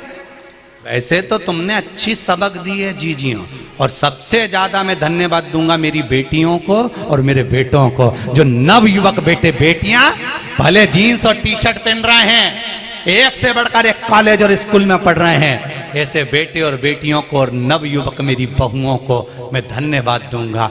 आपने नाटक और सीरियल को कोने और किनारे कर कर अपने मोबाइल पर जो शिव पुराण देख रहे हो उसके लिए धन्यवाद देता हूं। आपको साधुवाद है, धन्यवाद है। मेरे बेटे बेटियों, इनको सबक देना पड़ेगा। आपको इनको सबक दो कि बहन बेटियों को कपड़े कैसे पहनाना चाहिए, बहन बेटियों को कैसे कपड़े में दिखाना चाहिए, कैसा वस्त्र पहनाना चाहिए, किस वस्त्र में होना चाहिए।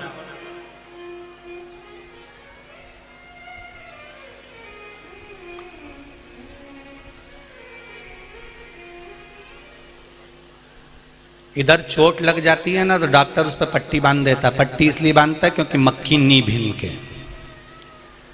पट्टी अगर नहीं बांधेगा तो मक्खी भिनकेगी, घाव पर बैठेगी।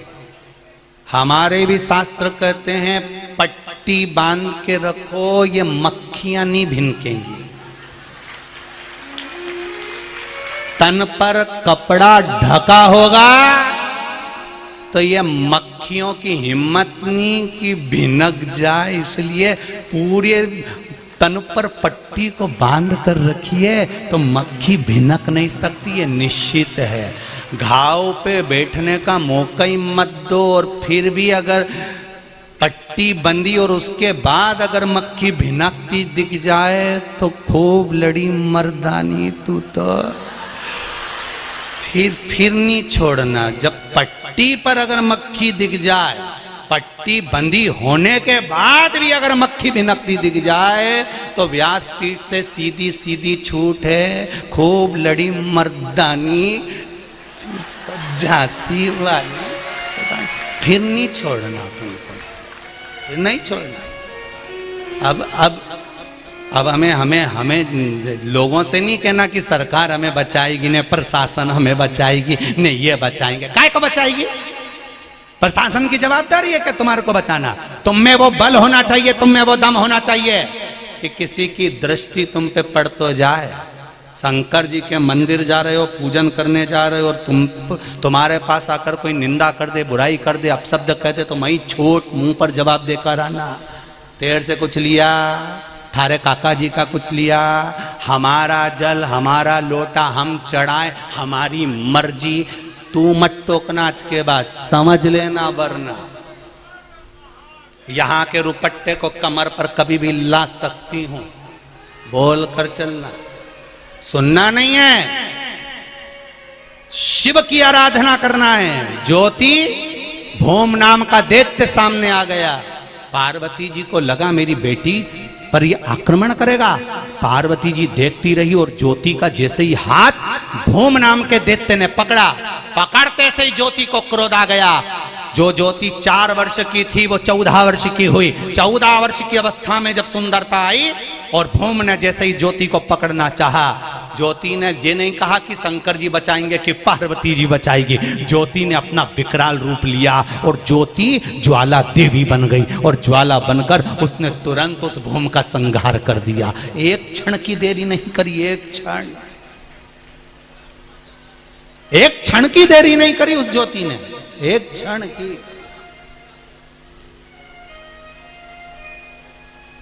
और तेरे भक्त जनों पर माता भीड़ पड़ी है भारी, अरे दानव दल पर टूट पड़ो मां करके सी सवारी।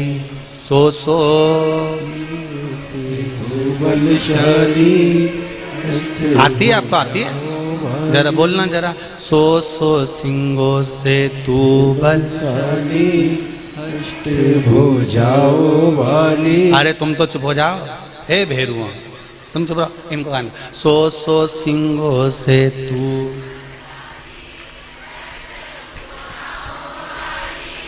दुखियों के, ओ मैया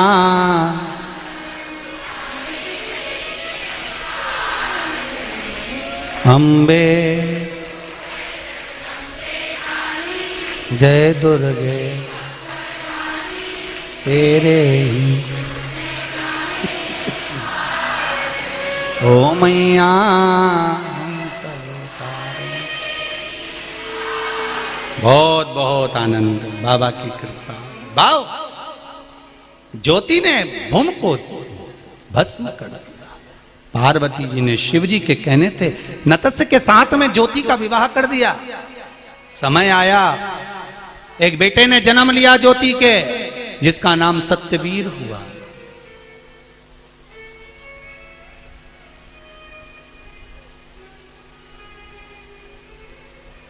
सत्यवीर ने जन्म लिया। एक दिन माता ज्योति के पास में सत्यवीर बैठे हुए थे।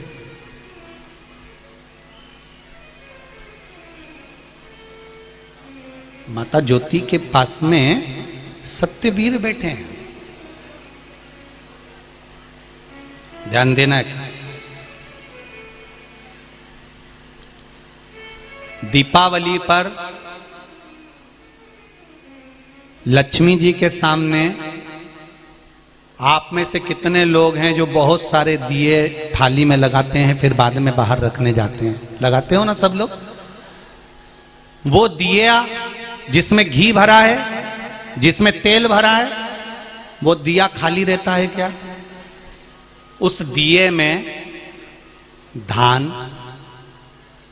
या वो एक धान की फूली आती है, लाई बोलते हो, फूली बोलते हो।